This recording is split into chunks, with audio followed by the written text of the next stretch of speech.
Next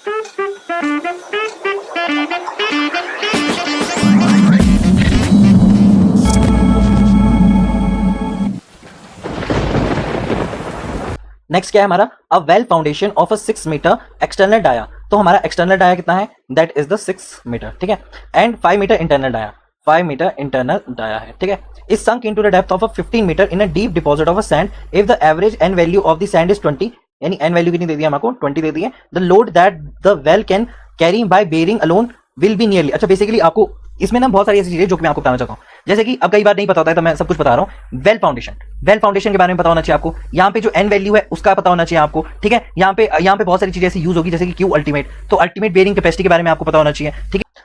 तो ultimate bearing capacity क्या होगी, बेयरिंग कैपेसिटी क्यू यूएलटी से हम रिप्रेजेंट करते हैं। देखो किसी भी सॉइल के ऊपर हम फाउंडेशन रखते हैं, उस फाउंडेशन से जो लगने वाला प्रेशर, लेकिन कौन सा प्रेशर, मैक्सिमम प्रेशर जो सॉइल पे लगेगा, और सॉइल जब बिना इस प्रेशर की वजह से फेल हुए, जब वो बिना फेल हुए कोई भी सॉइल जो है इस मैक्सिमम प्रेशर को ले सकती है ना, उसको बोलते हैं हम उसकी अल्टीमेट बेयरिंग कैपेसिटी। क्या बोल रहा हूं, फाउंडेशन के ऊपर जो सॉइल है, सॉइल के ऊपर जो हमारी फाउंडेशन है, उस फाउंडेशन से आने वाला मैक्सिमम प्रेशर है, और इस मैक्सिमम प्रेशर को जो सॉइल झेल रही है बिना फेल हुए, उसको हम बोलते हैं क्या, अल्टीमेट बेयरिंग कैपेसिटी बोलते हैं। समझ में आया क्या बोला मैंने आपको। तो ये क्या है बेसिकली, अल्टीमेट बेयरिंग कैपेसिटी किसकी है, सॉइल की है। तो अगर आप ज्यादा लोड लगाओगे, मैक्सिमम प्रेशर से इतना मैक्सिमम प्रेशर वो झेल सकती है, लेकिन आप इससे अगर जो थोड़ा सा और भी लोड लगाओगे तो सॉइल क्या हो जाएगी, वहां पे फेल हो जाएगी। तो वहां पे जो हमारा फॉर्मुला यूज होता है बेसिकली वो क्या होता है, फॉर्मुला इंपेरिकल फॉर्मुला है किसके लिए, फॉर सैंड के लिए, वो क्या होता है, Q ultimate is equals to 100 multiply by the number of blows. तो ये क्या है हमारे पास, अल्टीमेट बेयरिंग कैपेसिटी का फॉर्मुला है। क्या बोला हूं, किसी फाउंडेशन ने सॉइल पे मैक्सिमम प्रेशर लगाया है, इससे ऊपर अगर मैं प्रेशर लगाऊंगा तो ये हार जाएगा, लेकिन जो मैक्सिमम प्रेशर लगाया उसको मैं क्या बोलता हूं, अल्टीमेट बेयरिंग कैपेसिटी बोलता हूं, किसकी, सॉइल की। तो अल्टीमेट बेयरिंग कैपेसिटी किसी सॉइल की फाइंड आउट करनी है तो आप क्या कर सकते हो,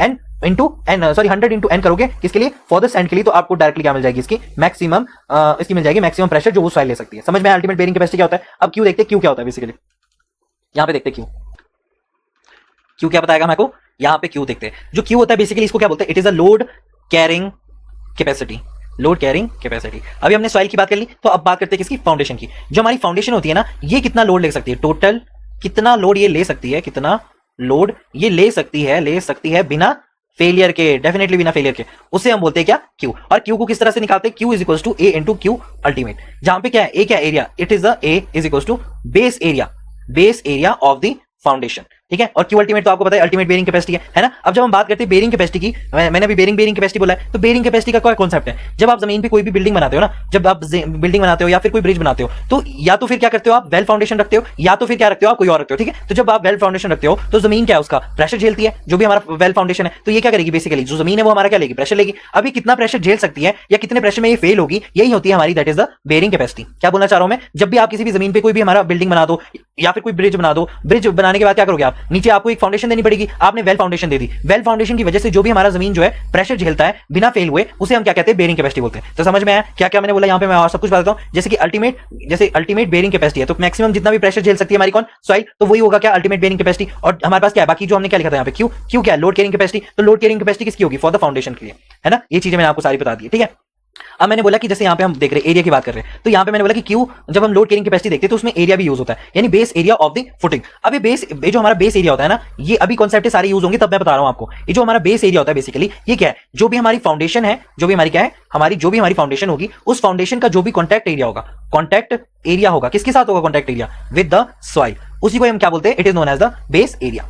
समझ में आया, ठीक है। अगर जो हमारा एरिया जो है वो सर्कुलर होगा तो हम फॉर्मुला क्या लगाएंगे, पाई by 4 into D square. Similarly अगर जो दो हमारे को डायमीटर्स दिए होंगे, इनर डाया भी दिया होगा, जैसे कि पाइप में होता है, ठीक है। पाइप में क्या होता है, ऐसे होता है, एक इनर डाया होता है, एक बाहर का डाया होता है, तो हम उस टाइम पे फॉर्मुला क्या लगाएंगे, पाई बाय 4 डी स्क्वायर जो कि बाहर का है माइनस डी स्क्वायर जो अंदर का है, इससे माइनस करेंगे तो हमारे पास क्या मिल जाएगा, बेस एरिया मिल जाएगा। समझ में आया आपको ये सारी चीजें जो मैंने बोली, ठीक है। क्या क्या बोली मैंने, एन वैल्यू क्या फाइंड आउट करती है, सॉइल की जो भी स्ट्रेंथ है उसका नंबर है ना, उसका नंबर है, ठीक है। 15 सेंटीमीटर पेनिट्रेशन, ये भी इंपॉर्टेंट है तो ये भी याद रखना, ठीक है। 15 सेंटीमीटर। क्यू अल्टीमेट क्या होगा, जमीन कितना प्रेशर ले सकती है, वो हमारा क्या है, क्यू अल्टीमेट हो गया, जमीन हो गया, सॉइल हो गया, वो सब कुछ है, ठीक है। क्यू क्या हो गया, फाउंडेशन कितना टोटल प्रेशर ले सकती है, वो चीज कौन बताता है हमको, लोड बेयरिंग कैपेसिटी बताती है। एरिया क्या हो गया, फाउंडेशन के साथ जो भी हमारा कॉन्टैक्ट है with the soil, it is known as the base area. Clear हो गया, दो तरीके के होते हैं, एक तो इनर हो गया, अगर इनर डायमीटर दिया होगा, जैसे आउटर डायमीटर दिया होगा तो हम किस फॉर्मुला लगाएंगे, और सर्कुलर होगा तो क्या फॉर्मुला लगाएंगे। बेयरिंग कैपेसिटी क्या होती है कि जमीन कितना लोड झेल सकती है, उसकी झेलने की कितनी कैपेसिटी है, उसको ही बोलते हैं बेयरिंग कैपेसिटी, कितना आप बियर कर सकते हो। तो ये सारे कॉन्सेप्ट मैंने आपको क्लियर कर दिया। अब इस क्वेश्चन में बढ़ते कि ये क्वेश्चन बेसिकली बोल क्या रहा था और इस क्वेश्चन में क्या ट्रिक थी, क्या ऐसी ट्रिक थी जो मुझे इतना सब कुछ आपको बताना पड़ा।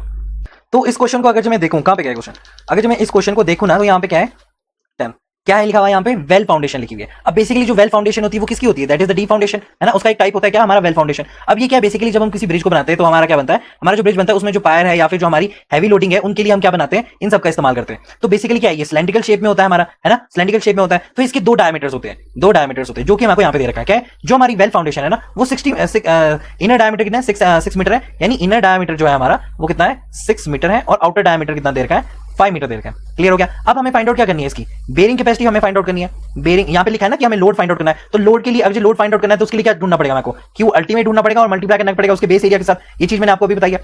अब जब हम बेरिंग कैपेसिटी को फाइंड आउट करते हैं ना, तो बेरिंग कैपेसिटी जब हमें फाइंड आउट करनी है किसके लिए, इन द सैंड्स के लिए फाइंड आउट करनी है, तो हम क्या बोलेंगे कि Q ultimate will equals to 100 into N लिखेंगे कि नहीं। ये क्या है, बेसिकली ये एक तरह का क्या है, इंपेरिकल फॉर्मुला है।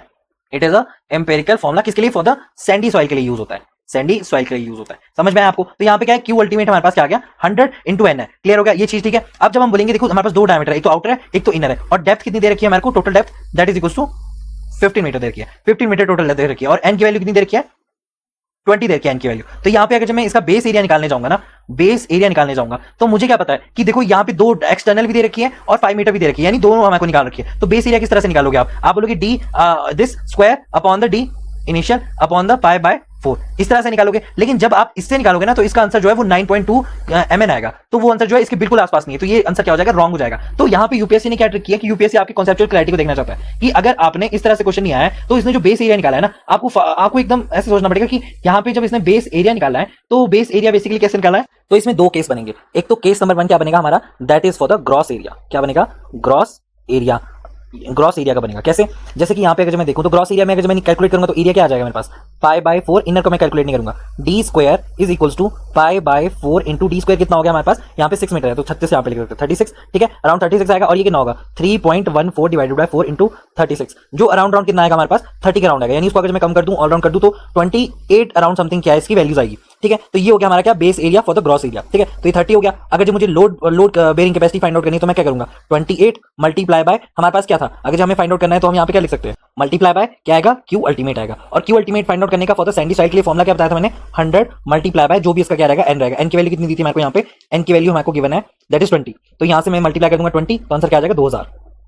अब इसको इसके साथ मल्टीप्लाई कर दो, लोड करना है ना, लोड 28 इंटू 2000, तो इसको अगर मैं 3 भी मान लूं तो ये टोटल ओवरऑल कितना आ जाएगा, 60 के राउंड आ जाएगा, ठीक है। तो इसको मैंने क्या कर दिया, 3 मान लिया था, 2 कम कर दिए थे, 2 कम कर दिए थे, और ये कितना आ गया था 20000, तो 2 कम कर दिए थे, अराउंड कितना आएगा हमारे पास 56 के अराउंड आएगा, -4 कर दो ना इससे, तो 56 के अराउंड क्या आएगा हमारे पास आंसर आएगा। तो अगर इसमें मैं क्यू सेफ भी अगर फाइंड आउट करूं और मैं सेफ फैक्टर से अगर इसको क्या करूं डिवाइड भी कर दूं, तो यहाँ पे क्या आएगा, अगर जो क्यू सेफ बेसिकली जो क्यू सेफ होता है वो अराउंड कितना रहता है 1.1 से लेकर 1.2 तक रहता है। सेफ्टी फैक्टर लगाना पड़ता है ना मेरे को, जो भी लोड आया। अब हम यही वाला लोड थोड़ा लगाएंगे, इससे कम लोड लगाएंगे। तो जब हम इसको कर रहे हैं 56 हमारे पास क्या आ गया, लोड बेरिंग कैपेसिटी आ गया हमारे को फॉर द सॉइल, तो हम इसमें अगर जो सेफ्टी फैक्टर लगाए तो 56 अराउंड 1.2 करूं तो ये कितना आ जाएगा, ये ओवरऑल कितना आ जाएगा हमारे पास 47.08 समथिंग वैल्यू आ जाएगी, जिसको मैं क्या लिख सकता हूँ 52 के अराउंड मैं इसको कर सकता हूँ। तो 52 mn जो इसका राइट आंसर हो सकता है, ठीक है। दो केस है, 52 mn जो इसका राइट आंसर हो सकता है।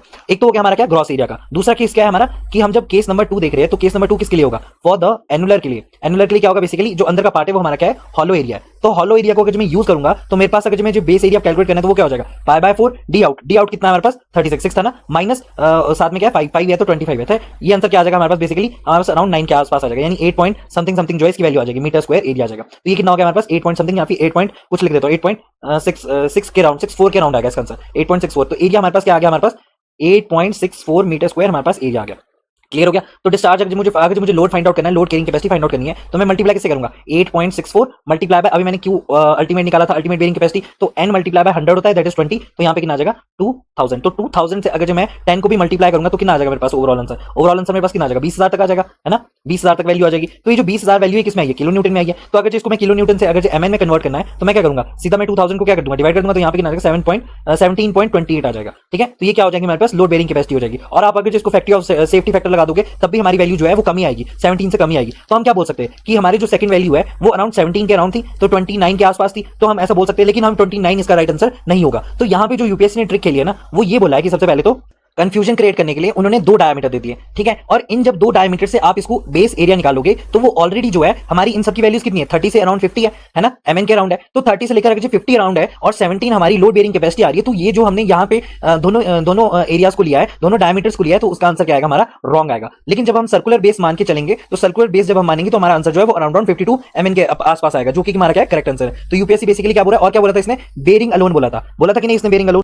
उसका क्या मतलब है कि बेयरिंग अलोन जब उन्होंने यूज किया है, बेयरिंग अलोन जब उन्होंने यूज किया है, तो वो बेसिकली क्या बोल रहे हैं, वो लोड जो कि हमारा वेल ले रहा है, कैरिंग बाय मतलब जो हमारा वेल फाउंडेशन जो हमारा लोड ले रहा है, वो बेसिकली क्या है हमारा, that is only because of the bearing load. आप अगर क्यू फाइंड आउट करना चाहते हैं तो सिर्फ और सिर्फ आप बेयरिंग अलोन से लो, आप ऐसा नहीं कर सकते कि आप साइड वाला भी करो। अगर जो आपको इस तरह से ना देके ये लिखा होता कि आपको क्या निकालना है, टोटल लोड निकालना है, टोटल लोड अगर जो हमें निकालना है तो हम क्या करते हैं, क्यू टोटल लिखते है ना। और क्यू टोटल में क्या आता है, एक तो बेयरिंग की वजह से आता, प्लस जो हमारा स्किन फ्रिक्शन है उसकी वजह से भी क्या आता हमारे पास, लोड आता। तो हम क्या बोलते हैं, लेकिन यहाँ पे यूज क्या हुआ था, यहाँ पे तो हमें कोई ऐसा कुछ नहीं बोला था, हमें बोला था सिर्फ और सिर्फ बेयरिंग। तो हम क्या बोलते हैं, क्यू अगर जो हमें फाइंड आउट करना है तो हम फाइंड आउट करेंगे क्यू बेयरिंग ओनली। और क्यू बेयरिंग क्या होगा, बेसिकली हमारा Q ultimate multiply by area, जो कि हमारा क्या है, सिर्फ और सिर्फ बेस की वजह से आ रहा है, ठीक है। तो यहाँ पे दो चीजें थी, load carrying by load carrying only by the bearing alone.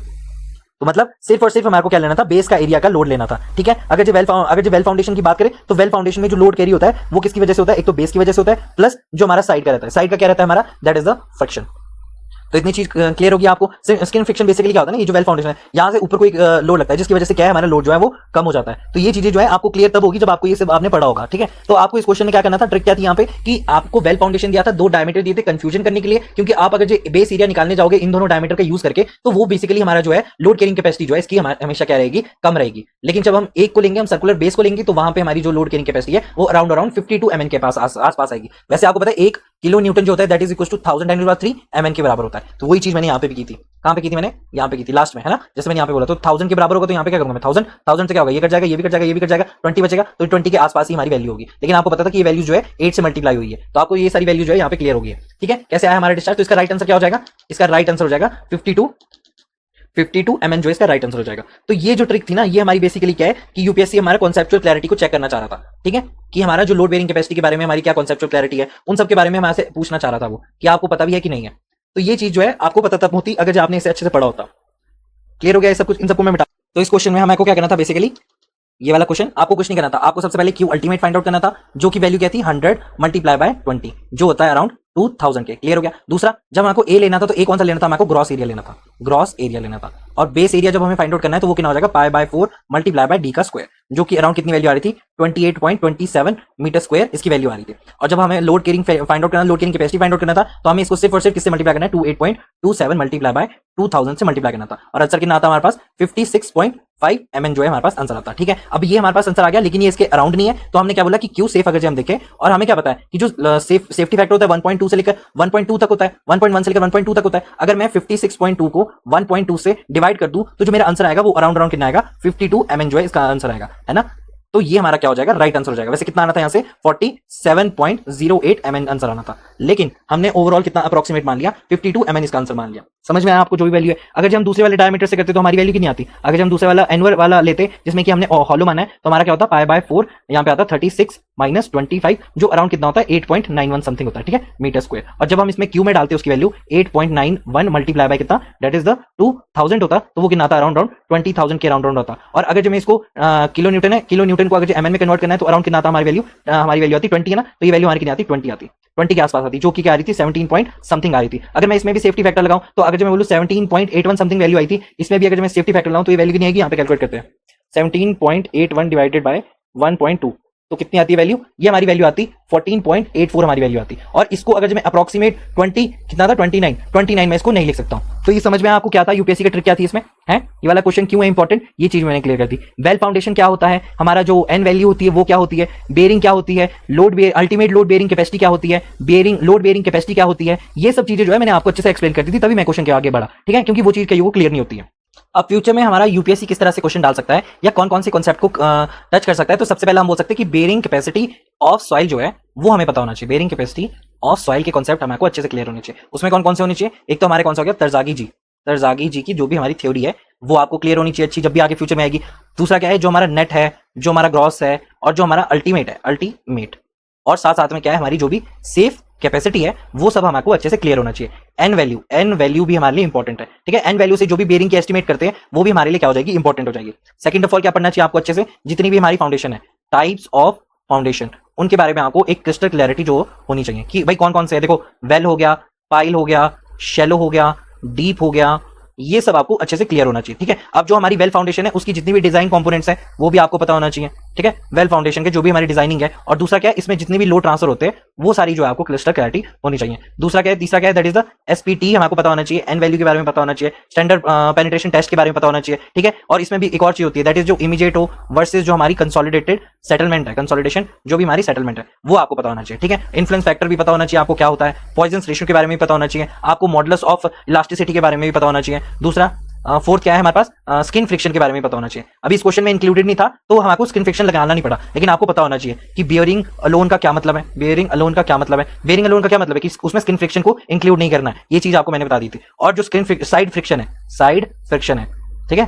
Skin friction जो है बेसिकली क्या है, वो साइड फ्रिक्शन है। अभी जो साइड फ्रिक्शन है इनका क्या रोल है वो सब आपको क्रिस्टल क्लियर होना चाहिए। तो आपको समझ में आया ये पूरा क्वेश्चन कितना ज्यादा अच्छा था और कितना ज्यादा उन्होंने डीप जाके ये पूछा था, ठीक है। तो आपको क्रिस्टल क्लैरिटी समझ में आई है। नेक्स्ट क्वेश्चन में बढ़ते 11 पे। नेक्स्ट क्वेश्चन क्या है, अ शीट पाइल वॉल और जो बल्क हेड है may be subjected to which one of the following type of lateral pressure, किसके लिए, मे बी। और क्या है, शीट पाइल वॉल। आपको देखो सबसे पहले इंपॉर्टेंट पॉइंट पता क्या है कि ये बोलना क्या चाह रहा है, ये बोल रहा है कि जो हमारी शीट पाइल वॉल है ना या फिर बल्क हेड है वो किस टाइप ऑफ लेटरल प्रेशर के अंडर होती है। तो ये किस की होगी, एक्टिव अर्थ प्रेशर की होगी, वर्टिकल के लिए होगी, बैलेंस के लिए होगी, या इंक्लाइन विंड प्रेशर के लिए होगी। तो इन सब के बारे में एक एक देखते हैं। सबसे पहली बात, जो शीट पाइल वॉल है ना वो क्या है, एक तरह की रिटेनिंग स्ट्रक्चर होती है, it is N retaining structure. अभी रिटेनिंग स्ट्रक्चर है ना बेसिकली क्या करता है, जो भी हमारी सॉइल है या फिर क्या, एक तो सॉइल होगी या तो फिर क्या होगी, वाटर होगी। इन सॉइल या वाटर को ना रोकता है लेटर मूवमेंट से, जो उनकी लेटर मूवमेंट है ना उन सबको ये रोकता है। कौन रोकता है, शीट पाइल वॉल रोकती है। अब मोस्टली क्या है एग्जांपल इसके, जैसे कि आपने हार्बर वॉल्स देखी होगी, कौन सी, हार्बर वॉल्स देखी होगी, या फिर जो कोस्टल स्ट्रक्चर्स होते हैं ना वहां पे आपने ये सब देखी होगी, कोस्टल स्ट्रक्चर। और ज्यादातर किसमें होती है, ये डीप एक्सकवेशन करते हैं तो उस टाइम पे आपको ये देखने को मिलती है। समझ में आपको शीट पाइल वॉल बेसिकली होती क्या है। अच्छा यहाँ पे क्या है, जब हम इनमें बात करते हैं ना शीट पाइल वॉल पे, तो इन पे बेसिकली लगते हैं फोर्सेस। अभी फोर्सेस कौन कौन से होते हैं, सबसे पहले लगता है इस पे एक्टिव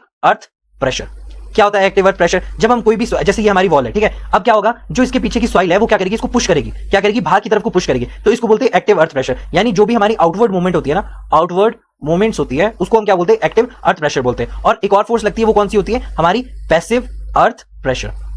कौन सी लगती है, पैसिव अर्थ प्रेशर लगती है। अभी पैसिव अर्थ प्रेशर क्या होती है, बेसिकली जब वॉल ना सॉइल की तरफ को बढ़ती है, जो वॉल है वो सॉइल की तरफ को बढ़ती है और सॉइल क्या करती है, रेजिस्ट करती है, तो उसको बोलते हैं, जैसे यहाँ पे वॉल है तो ये क्या है, इस साइड को मूव करेगी, सॉइल की तरफ को मूव करेगी, तो बेसिकली इसको क्या बोलते हैं, पैसिव अर्थ प्रेशर बोलते हैं। तो यहाँ पे जो ये दोनों अर्थ प्रेशर है ना, ये दोनों एक्टिव भी है, अर्थ प्रेशर भी है, तो ये दोनों जो है शीट पाइल पे जो मेजरली लगते हैं, हम बोल सकते हैं कि ये जो दोनों फोर्सेज है ये हमारी शीट पाइल पे मेजर फोर्सेज होते हैं, मेजर फोर्सेज होते हैं। तो हमारी जो शीट पाइल वॉल है, जो यहाँ पे लिखा है शीट पाइल वॉल है, उस पे बेसिकली कौन से लगते हैं forces, are subjected to which of the following lateral pressure. तो लेटरल प्रेशर कौन कौन से लगेंगे, एक्टिव अर्थ प्रेशर और पैसिव अर्थ प्रेशर। ये हमारा क्या हो जाएगा, राइट आंसर हो जाएगा, ठीक है, राइट आंसर हो जाएगा। बाकी सब क्यों नहीं है हमारे राइट आंसर, यहाँ पे देखते हैं। जैसे कि यहाँ पे सबसे पहले क्या है हमारा वर्टिकल, क्या लिखा है, वर्टिकल प्रेशर ड्यू टू क्या है, शिप के इंपैक्ट की वजह से, मतलब डायनेमिक लोडिंग की बात की जा रही है, शिप इंपैक्ट की वजह से।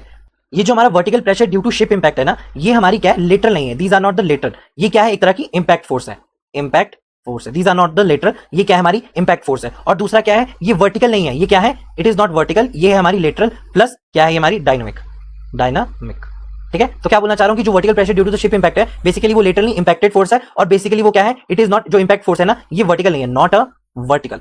ये क्या है, बेसिकली लेटर भी लग रही है और साथ में डायनामिक भी लग रही है। तो ये चीज जो है हमारी हर शीट पाइल पे नहीं लगती, हर शीट पाइल की जो वॉल है ना उस पे नहीं लगती। तो ये आंसर क्या हो जाएगा हमारा, रॉन्ग हो जाएगा। तो समझ में आपको वर्टिकल और प्रेशर क्या है यहाँ पे। सेकंड ऑफ ऑल क्या था हमारा कि balanced water pressure, balance water pressure दिया गया था। अब जो ये बैलेंस वाटर प्रेशर है ना, ये बेसिकली क्या है कि ये वॉल के दोनों साइड लगेगा। अभी वॉल के अगर जो दोनों साइड लग रहा है तो इनका जो नेट इफेक्ट है, तो इनका जो नेट फोर्स है वो बेसिकली क्या है, वो वहां पे खत्म हो जाएगा, इफेक्ट क्या हो जाएगा, कैंसल आउट हो जाएगा, कैंसल आउट हो जाएगा। बेसिकली क्या बोलना चाह रहा है ना, बैलेंस वाटर प्रेशर की बात कर रहा है। अगर वाटर ना दोनों साइड में होगा तो सेम प्रेशर लगेगा यहाँ से भी और यहाँ से भी, तो जो हमारा नेट फोर्स होगा वो कैंसल आउट हो जाएगा। लेकिन ज्यादातर केस में ना ये बैलेंस नहीं रहता है, बैलेंस लिखा है ना, ज्यादातर केस में ये क्या रहता है, अनबैलेंस जो है वाटर प्रेशर होता है, ठीक है। और बेसिकली क्या होता है, ये it is the earth pressure की बात, अर्थ प्रेशर जो है बेसिकली जो हमारा अनबैलेंस्ड वाटर प्रेशर है ना, उसमें जो डोमिनेट होता है, जो भी हमारा वो होता है बेसिकली जो डोमिनेट करता है, वो डोमिनेट कौन करता है, हमारा अर्थ प्रेशर होता है बेसिकली जो डोमिनेट करता है। तो ये चीज जो है बिल्कुल ही रॉन्ग हो सकती है कि बैलेंस्ड हमारा कौन सा है, ये बैलेंस्ड हमारा बैलेंस्ड वाटर प्रेशर जो है बेसिकली वो हमारा रॉन्ग आंसर है। तो यहाँ पे क्या बोल सकते हैं कि जो भी यहाँ पे लिखा है कि बैलेंस्ड वाटर प्रेशर है ये गलत है, क्योंकि शीट पाइल बॉल पे जो अगर जो बैलेंस वाटर प्रेशर लगेगा तो दोनों तरफ से सेम प्रेशर लगेगा, जिसकी वजह से नेट इफेक्ट जो है कैंसिल हो जाएगा। तो समझ में आया ये आंसर क्यों गलत है। दूसरा क्या है, इंक्लाइन विंड प्रेशर है। ये जो इंक्लाइन विंड प्रेशर है ये बेसिकली क्या लगता है, अबव द ग्राउंड लगता है, अबव द ग्राउंड स्ट्रक्चर पे लगता है, तो ये जो है यहाँ पे नहीं होगा इस्तेमाल। तो आपको सही आंसर क्या है, एक्टिव अर्थ प्रेशर है। तो इन क्यों, क्योंकि शीट पाइल वॉल पे जो भी हमारा मेजर प्रेशर्स लगते हैं वो कौन कौन से होते हैं, लिटिल प्रेशर लगते हैं। कौन कौन से होते हैं वो एक्टिव पैसिव अर्थ प्रेशर होते हैं। इंपॉर्टेंट क्या है, लिटिल प्रेशर। हमारे क्या लिखा है, लिटिल प्रेशर लिखा है। समझ में आपको ये क्वेश्चन क्यों गलत था और क्या है, ठीक है।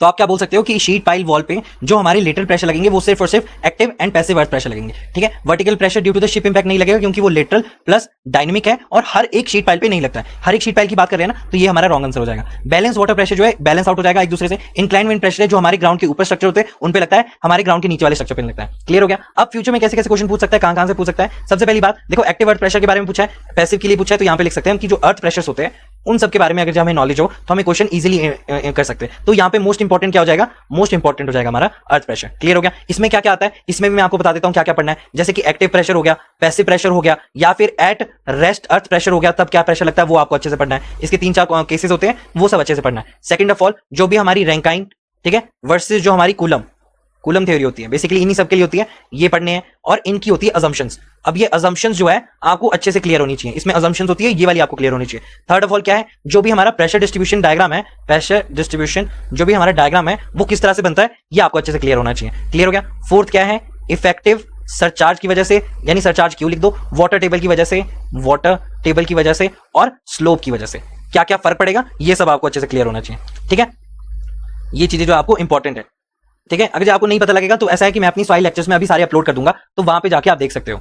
Sheet pile wall, sheet pile walls या फिर बल्क हेड, BULKHEADS, ठीक है, उनके टाइप्स आपको पढ़ने हैं अच्छे से। कौन कौन से, कैंटिलीवर हो गया, एंकर्ड हो गया, या फिर ब्रेस्ड हो गया, ये सब आपको अच्छे से क्लियर होने चाहिए। दूसरा जो भी हमारे फेलियर है, फेलियर मोड्स है, कौन कौन से है वो, स्लाइडिंग हो गया या फिर क्या हो गया, ओवरटर्निंग हो गया, ये आपको अच्छे से पढ़ने हैं। क्लियर हो गया। और क्या पूछ सकते हैं, डेप्थ भी पूछ सकते हैं, तो डेप्थ ऑफ द एम्बैंकमेंट, ये भी आपको अच्छे से क्लियर होना चाहिए। और क्या हो सकता है, स्टेबिलिटी, इसकी स्टेबिलिटी के बारे में भी पूछ सकता है, तो स्टेबिलिटी भी क्या होगा, इसका सही आंसर होगा, सही आंसर नहीं सॉरी सही पढ़ना होगा इसको भी। क्लियर हो गया। फ्यूचर में पूछ सकता है हमारा यूपीएससी इससे।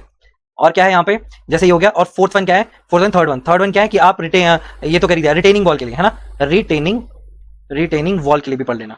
अभी यहाँ पे शीट पाइल वॉल की इस्तेमाल हुआ है, तो रिटेनिंग वॉल के बारे में तो पूछ ही लेगा कि उसके कंपोनेंट कौन कौन से हैं, ठीक है, वो कौन कौन से टाइप की होती है, ग्रेविटी है या फिर वो कैंटिलीवर है या फिर वो काउंटर फोर्ट है। तो इन सब के बारे में आपको अच्छे से क्लियर होना चाहिए। जो भी हमारा ड्रेनेज की प्रोविजंस है वो सब आपको पढ़ने अच्छे से, ठीक है। जो रीएनफोर्स्ड अर्थ स्ट्रक्चर है उनके बारे में आपको अच्छे से पढ़ना है। अभी ये 2 बार आ चुका है तो ये इंपॉर्टेंट है, ठीक है, रीएनफोर्स्ड अर्थ स्ट्रक्चर। क्लियर हो गया। और क्या है हमारे पास पढ़ने के लिए, और है जैसे कि यहाँ पे हमने बता दिया कोई भी मरीन स्ट्रक्चर है, ठीक है, पानी से रिलेटेड भी है, तो मरीन स्ट्रक्चर्स के बारे में भी आपको अच्छे से क्लैरिटी होनी चाहिए। मरीन स्ट्रक्चर, ठीक है, जैसे कि वेव्स हो गया, वेव से आने वाला, या फिर कोई शिप का इंपैक्ट है या फिर टाइड का है, और अगर वाटर प्रेशर भी होगा तो वाटर प्रेशर भी सही रहेगा। तो वाटर प्रेशर जो है ये सब आपको पढ़ने हैं। क्लियर हो गया। और जितने भी लेटरल लोड्स है किसमें, इन जियो टेक्निकल डिजाइनिंग में, ये भी आपको अच्छे से पढ़ने हैं। जैसे कि अगर जो हॉरिजॉन्टल प्रेशर लग रहा है हमारी रिटेनिंग वॉल पे, हॉरिजॉन्टल प्रेशर लग रहा है ऑन वॉल्स पे, ठीक है, तो सॉइल कैसे लगाती है हॉरिजॉन्टल प्रेशर, ये भी आपको अच्छे से क्लियर करना है। सॉइल और जो वॉल का फ्रिक्शन है उसके बारे में भी अच्छे से क्लियर करना है आपको, ठीक है। ये कॉन्सेप्ट जो है आपको अच्छे से होनी चाहिए। और भी है बहुत कुछ, पर ये जो है आप इतना पढ़ोगे तो काफी है वो आपके लिए। तो यहां से क्वेश्चन से आपको क्या क्या पढ़ना है कि earth pressure, active earth pressure, बाकी सब कुछ, रैंकाइन और उसकी अजम्पशन, प्रेशर डायग्राम कितने कैसे कैसे, इफेक्टिव सरचार्ज की वजह से, वाटर प्रेशर की वजह से, और जो भी उनकी स्लोप रहती है उसकी वजह से, और sheet pile walls, bulk head, उसकी टाइप हो गया, एंकर हो गया, ब्रेस हो गया, बाकी उसमें फेलियर्स वगैरह। तो ये क्वेश्चन 11 जो है हमारा क्लियर हो गया, ठीक है। अब क्वेश्चन 12 में बढ़ते हैं। नेक्स्ट क्वेश्चन क्या है, what is the maximum depth, यानी एच मैक्स पूछ रहा है हमसे, maximum depth to which a trench of a vertical slide, यानी ये बोल रहा है कि गड्ढा खोद रहे हैं हम वर्टिकल स्लाइड का, can be excavated in a clay. अच्छा क्ले है साइड में, तो यहाँ पे क्या है, क्ले है, हम खोद सकते हैं। जहां पे क्ले की क्या है, क्ले की जो कोहेजन है वो कितनी दे रखी है, 50 किलो न्यूटन पर मीटर स्क्वायर क्या दे रखी है हमारे को, कोहेजन की वैल्यू दे रखी है। किसकी है ये, cohesion of the clay, cohesion of the clay की वैल्यू दे रखी है, ठीक है। कोहेजन दे रखी है, गामा दे रखी है, गामा कितना आ गया हमारे पास, दैट इज द गामा की वैल्यू 16 किलो न्यूटन पर मीटर क्यूब हमारे पास गामा की वैल्यू है, ठीक है। क्या बोलते हैं इसको, basically unit weight, it is a unit weight. ठीक है, weight divide by the volume, ठीक है। वैसे वो कोई जरूरत नहीं है इसकी यहाँ पे, लेकिन हमें क्या है कि हमें गामा की वैल्यू डायरेक्टली दे दी है, यूनिट वेट की वैल्यू मेरे को डायरेक्टली दे दिया, ठीक है। सेकंड ऑफ ऑल क्या है, मीटर क्यूब हो गया। दूसरा क्या है हमारा बीटा है। अच्छा बीटा हमें क्या दे दिया, बेसिकली जब हम यहाँ पे कट मारते हैं ना तो कट की बात, ये जो वैल्यू है वो दे दी है, वो कितनी है 90। तो यहाँ पे क्या लिख सकते हैं कि बीटा की वैल्यू है दैट इज द 90 डिग्री। क्या है ये हमारे पास जो हमारा वर्टिकल फेस है उसके बारे में बता रहा है, वर्टिकल फेस के बारे में बता रहा है, यानी कट जो है हमारा इज वर्टिकल।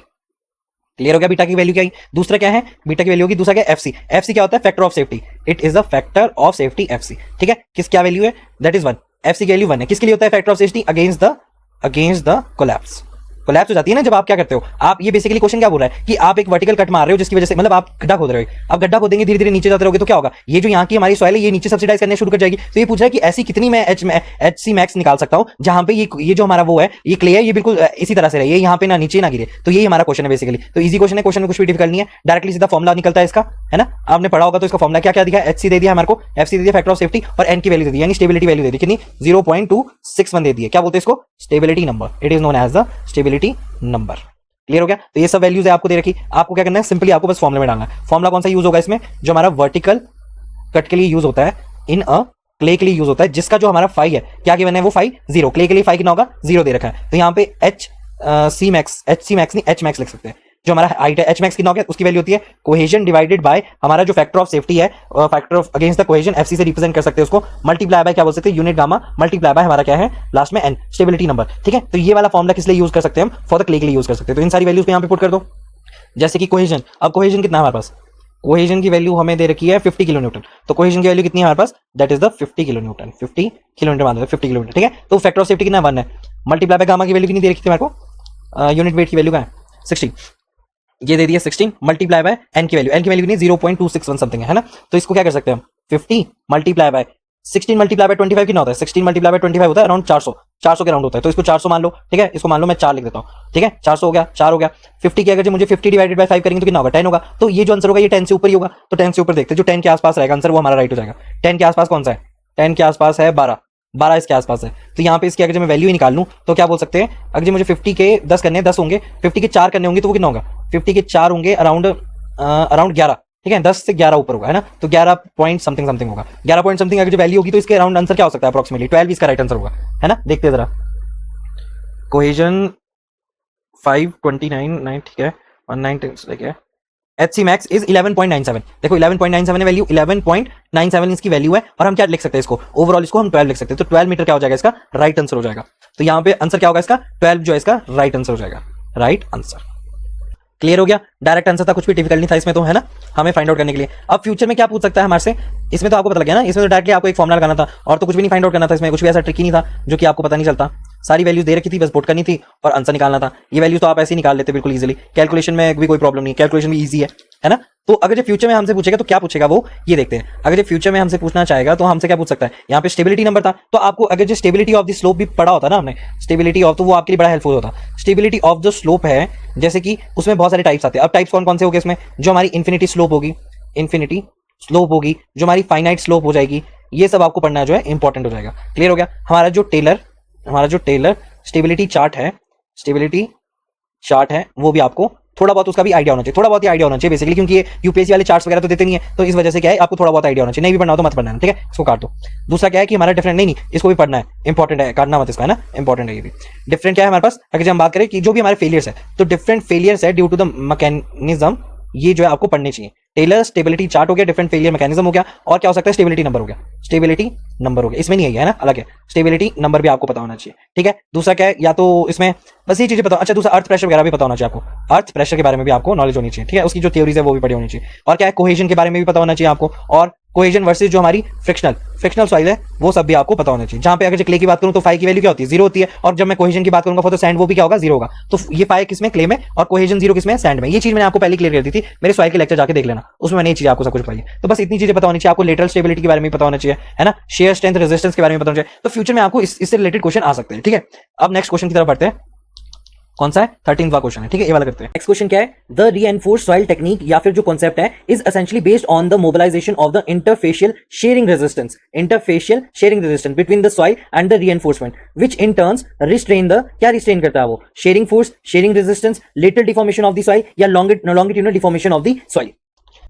अब रिटेनिंग जो हमारा रीइंफोर्स्ड सॉइल है, रीइंफोर्स्ड जो हमारा सॉइल है, इसका कॉन्सेप्ट जो है वो मैंने आपको क्लियर कर दिया था। किस तरह से होता है कि एक सॉइल की लेयर लगती है, सॉइल की पहली लेयर लगती है जिसको हम क्या करते हैं, कॉम्पैक्ट करते हैं, फिर उसके बाद क्या करते हैं, हम एक वायर मैश जैसा लगाते हैं जिससे कि क्या हो, यहाँ पे हम वायर मैश लगाते हैं, फिर उसके बाद दोबारा से एक सॉइल की लेयर लगती है जिसको हम कॉम्पैक्ट करते हैं, फिर दोबारा से ये हमारी मैश लगती है, ठीक है, जियोग्रेड लगती है, ताकि क्या है हमारे पास जो इसकी लेटरल डिफॉर्मेशन है उस सबको रोका जाए। बेसिकली रीइंफोर्स्ड सॉइल का काम क्या है, आपको इसका कॉन्सेप्ट तो पता लगे ना कि सॉइल के बीच में हम क्या करते हैं, रीइंफोर्समेंट लेयर लगाते हैं, और यहाँ पे लगाने के बाद क्या है, ये जो हमारी साइड की मूवमेंट है, इसकी जो हॉरिजॉन्टल साइड की मूवमेंट है, कौन सी, यहाँ पे लिख देता हूं मैं, हॉरिजॉन्टल साइड मूवमेंट को रेजिस्ट करता है हमारा, रेजिस्ट करता है क्या, दैट इज द रीएनफोर्समेंट।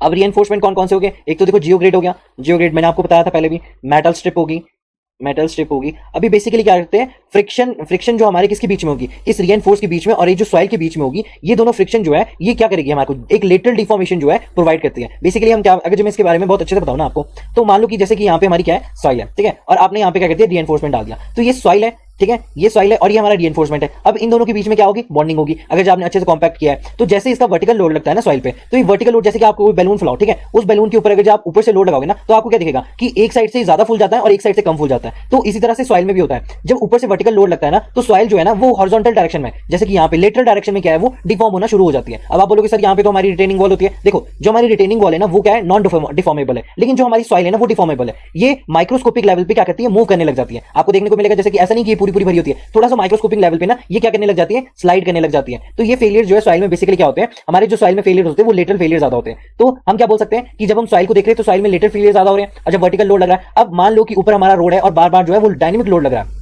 जिसकी वजह से हमारी जो सॉइल है वो स्लाइड करना शुरू कर जाती है। और जो ये हमारी वायर मैश है, जो हमारी क्या है, जियोग्रेड है, ठीक है, आपको मैंने बताया था। अब ये क्या प्रोवाइड करती है, देखो ये सबसे पहली बात ना, ये खुद नहीं खींचती किसी को, सबसे पहली बात ये किसी को नहीं खींचती। मतलब आप अगर जस्ट देखो ना कि सॉइल को, या फिर ये जब ऊपर से लोड लग रहा है तो सॉइल जो है वो मूव करने लग जाती है। क्या कर रही है, वो मूव करने लग जा रही है, कहां कर रही है, लेटरल डायरेक्शन में वो मूव करने लग जा रही है। तो जब ये मूव करती है ना, तो ये सॉइल विद दिस रीइंफोर्समेंट, ये दोनों बॉन्डेड है, तो ये क्या करेगी, इसको भी आगे की तरफ खींचने लग जाएगी। लेकिन ये जो है ये एंकर्ड होती है, इस वजह से क्या है कि देखो ये आगे नहीं बढ़ती, ये सॉइल को आगे बढ़ने से रोकती है। क्या बोल रहा हूं मैं कि ये खुद नहीं आगे बढ़ती, ये सॉइल को आगे जाने से रोकती है। तो जो भी हमारी लेटरल डिफॉर्मेशन है उन सबको अगर जो रोकती है, तो वो कौन रोकती है, रीइंफोर्स्ड हमारा जो बीच में लगा, जैसे कि जियोग्रेड हो गया, मेटल स्ट्रिप होगी, तो ये हेल्प करती है हमारी क्या, सॉइल को आगे बढ़ने के लिए, लेटरल डायरेक्शन में फेल होने के लिए रोकती है। तो यहां पे यही पूछा गया था कि जब हम बात करते हैं, देखो क्या हो रहा है, इसको बोलते हैं हम pull out resistance. Pull out resistance मतलब कि मान लो ये हमारी सॉइल है और सॉइल के अंदर तुमने रीइंफोर्समेंट लगाया, ठीक है। इसको ऐसे समझो कि मान लो आपने क्या किया कि एक हमने मान लो एक रोप ले लिया आपने, ठीक है, इस रोप के ऊपर आपने क्या कर दिया, सॉइल रख दिया। अब क्या करो, आप इस सॉइल ऊपर से आपने सॉइल रख दिया और ऊपर से कॉम्पैक्ट भी कर दिया। अब क्या करो, इसको आप बाहर को खींचो। अगर इस रोप को जैसे आपने नीचे लगाई इसको और इसको आपने खींचा, अब ये सॉइल के अंदर है, तो सॉइल के अंदर है, तो सॉइल जो है इसको रेजिस्टेंस देता है, इसी को हम बोलते हैं क्या, शेयर रेजिस्टेंस।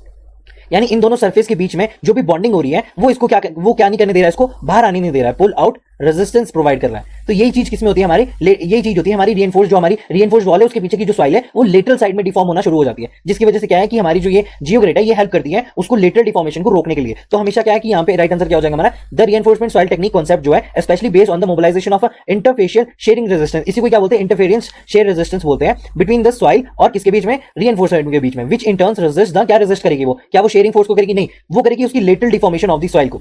अब मैंने बता दिया किस तरह से वो किसको रोकती है, वो खुद नहीं जाती, वो सॉइल को आगे बढ़ने से रोकती है। उनके बीच में बॉन्डिंग होती है जिसकी वजह से क्या है कि वो वहां पे आगे नहीं बढ़ पाती, इसलिए वो फेल भी नहीं हो पाती लेटरल साइड में। क्यों, क्योंकि ऊपर से लोड लगने पर ये लेटरल साइड को फेल होना शुरू कर जाती है। समझ में आया किस पे होती है, ये बहुत ही माइक्रोस्कोपिक लेवल पे। तो कभी ऐसे मत समझना आपने रिटेनिंग वॉल लगाई है, पीछे आपने अच्छे से कॉम्पैक्ट किया, लेकिन जो माइक्रोस्कोपिक लेवल में उसके फेलियर्स हैं वो सारे जो है आपको डिनोट करने पड़ते हैं, उन सबके बारे में भी आपको पढ़ना पड़ता है, ठीक है। तो ये सब आपको पता लग गया। अब मैं क्या बताऊं इसमें आपको, जैसे कि शेयर फोर्स बच गया, तो शेयर फोर्स बेसिकली जो है ना वो रीइंफोर्समेंट शेयर फोर्स जो हमारा रीइंफोर्स्ड है ना, जो रीइंफोर्समेंट है यानी वो जो हमारी मैशेस वगैरह है, अभी जो हमारी मैशेस वगैरह है ना, ये शेयर फोर्स को खुद ही बेयर नहीं करता, मतलब ये शेयर फोर्स जो आती है ना उन सबको ये बेयर नहीं करता, तो ये लेटरल मूवमेंट को बेयर करता है, शेयर फोर्स को नहीं करता। तो ये क्या हो जाएगा, रॉन्ग आंसर हो जाएगा। क्लियर हो गया, जो हमारे लेटरल मूवमेंट है उन्हीं को रेजिस्ट करता है, बाकी शेयर फोर्स को रेजिस्ट नहीं करता। दूसरा क्या है, जो शेयरिंग रेजिस्टेंस है, यहाँ पे शेयरिंग रेजिस्टेंस लिखा है जो कि क्या है, टेक्निकली गलत है। यहाँ पे जो शेयरिंग रेजिस्टेंस का कुछ नहीं मतलब है, यहाँ पे आप जो टेक्निकल नाम है वो है शेयर रेजिस्टेंस। ये तो क्या है, बेसिकली सॉइल की अपनी एक प्रॉपर्टी है जो कि क्या बोलती है, इंटरनल फ्रिक्शन प्लस कोहेजन से मिलती है। अब ये शेयर रेजिस्टेंस तो इसकी बेसिकली सॉइल की अपनी प्रॉपर्टी है और रीइंफोर्समेंट उसी को ही बढ़ा रहा है। तो अगर जो उसी को बढ़ाता है तो हम क्या उस मूवमेंट को कंट्रोल कर रहा है, बल्कि उसके शेयर रेजिस्टेंस प्रोवाइड कर रहा है, तो ये चीज तो हमारी रॉन्ग हो जाएगी। सेकंड ऑफ ऑल क्या है, longitudinal deformation of the soil. अब लॉन्गिट्यूडनल का मतलब क्या होता है, जो हमारी लेंथ वाइज है। अब लेंथ वाइज अगर हमारी क्या है डिफॉर्मेशन हो रही है, तो जो बेसिकली हमारा रीइंफोर्समेंट है वो हमारे को पता है कि लेटरल डिफॉर्मेशन को ही सपोर्ट करता है, लॉन्गिट्यूडनल डिफॉर्मेशन को सपोर्ट नहीं करता। तो समझ में आपको ये गलत है क्यों आंसर, ठीक है। तो इसका राइट आंसर क्या हो जाएगा, lateral deformation of the soil.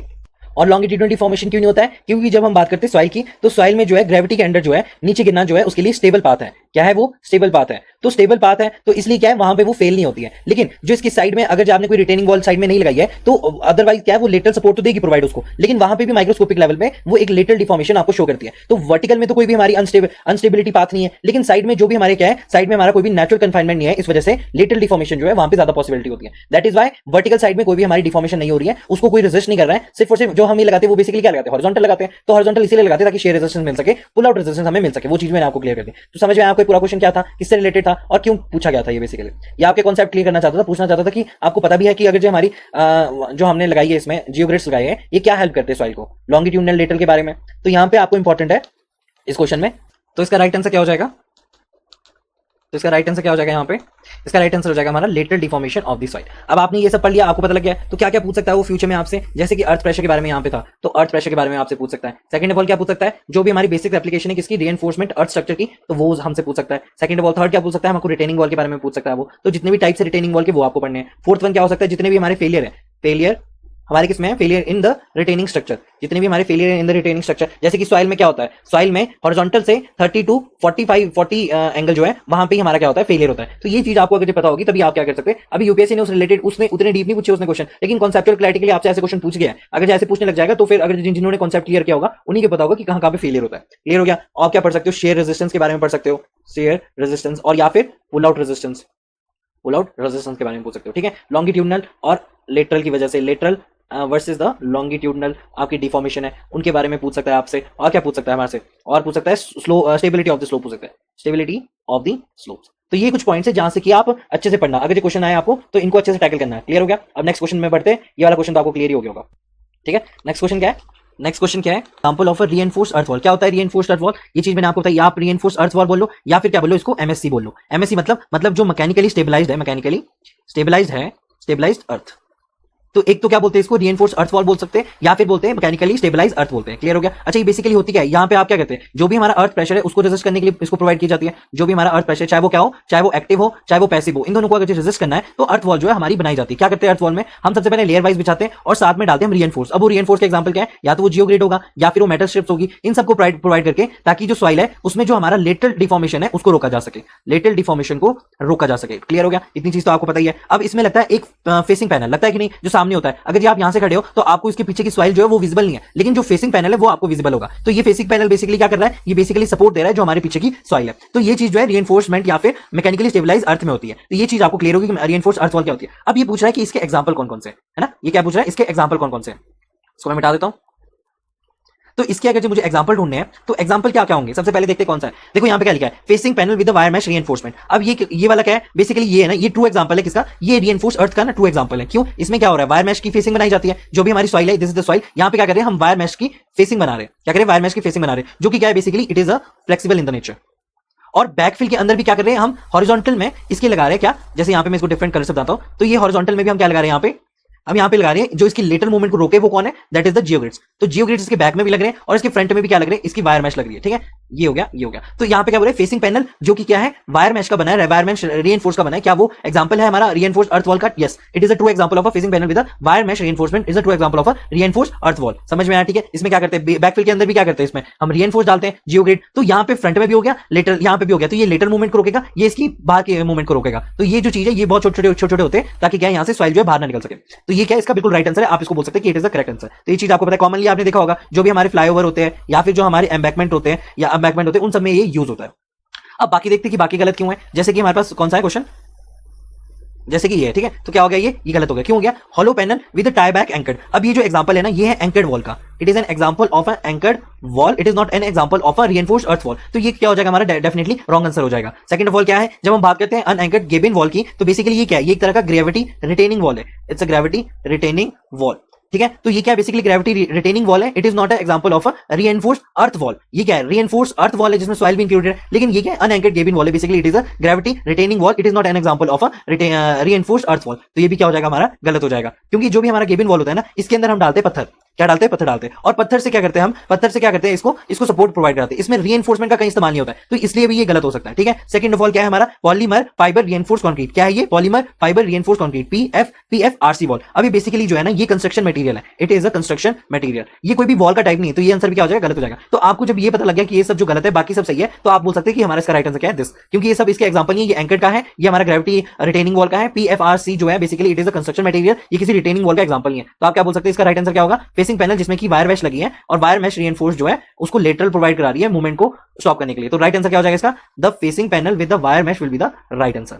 इतना समझ में आपको, ठीक है। अब फ्यूचर में कैसे कैसे पूछ सकता है, जैसे कि हमारी रीइंफोर्समेंट की बात हुई है, तो जितने भी टाइप्स ऑफ रीइंफोर्समेंट है वो आपको पता होनी चाहिए, जियोग्रेड हो गया, स्ट्रिप हो गया, उन सब के बारे में आपको नॉलेज होनी चाहिए। जैसे कि यहाँ पे गिबन वॉल की बात की है, तो गिबन वॉल्स के बारे में आपको पता होना चाहिए कि गिबन वॉल बेसिकली क्या होते हैं, गिबन वॉल्स हो गया, एंकर्ड वॉल्स हो गया, ठीक है, ये सब आपको पता होना चाहिए। थर्ड ऑफ ऑल क्या है, जो भी हमारी स्टेबिलिटी चेक है, स्टेबिलिटी चेक किसमें लगाते हैं हम, in the retaining wall, in the retaining wall, वो भी आपको पता होना चाहिए, या वो स्लाइडिंग के लिए हो, ओवरटर्निंग के लिए हो, ये सब आपको नॉलेज पता होनी चाहिए। जो भी हमारे कंस्ट्रक्शन सीक्वेंस होते हैं, फॉर एग्जांपल एमएससी है, तो एमएससी वॉल के बारे में भी आपको थोड़ी सी नॉलेज होनी चाहिए। क्लियर हो गया। दूसरा क्या है कि जो हमारा पुल आउट रेजिस्टेंस है, तो अभी 2-3 बार आ चुका है, तो पुल आउट रेजिस्टेंस तो आप अच्छे से कर ही लेना, ठीक है, पुल आउट रेजिस्टेंस आपको अच्छे से करना है, ठीक है। और क्या हो सकता है, जो भी हमारी अर्थ वॉल है, इस अर्थ वॉल के जितने भी कंपोनेंट है, उन सब कंपोनेंट्स के बारे में आपको पता होना चाहिए, जैसे फेसिंग हो गया, उसके सामने का जो रीइंफोर्समेंट हो गया, जो उसमें बैकफिल लगेगी, वो सब पता होना चाहिए। सेवंथ वॉल क्या है, आपको एक्टिव और अर्थ प्रेशर जो है वो पता होना चाहिए, लेटरल भी पता होना चाहिए, लेटरल वर्सेस लॉन्गिट्यूडनल डिफॉर्मेशन। तो ये चीजें 2-3 बार आ चुकी है। देखो अभी मैंने आपको पहले बताया कि ये चीजें जो है आपके लिए इंपॉर्टेंट है, और वही आपको क्या दिख रहा है, नेक्स्ट क्वेश्चन में भी आपको वही क्वेश्चन, आपको वही चीजें जो है रिपीट की गई है। तो ये चीज आप समझ सकते हो कि ये जो फ्यूचर प्रेडिक्शन है ये भी क्या है।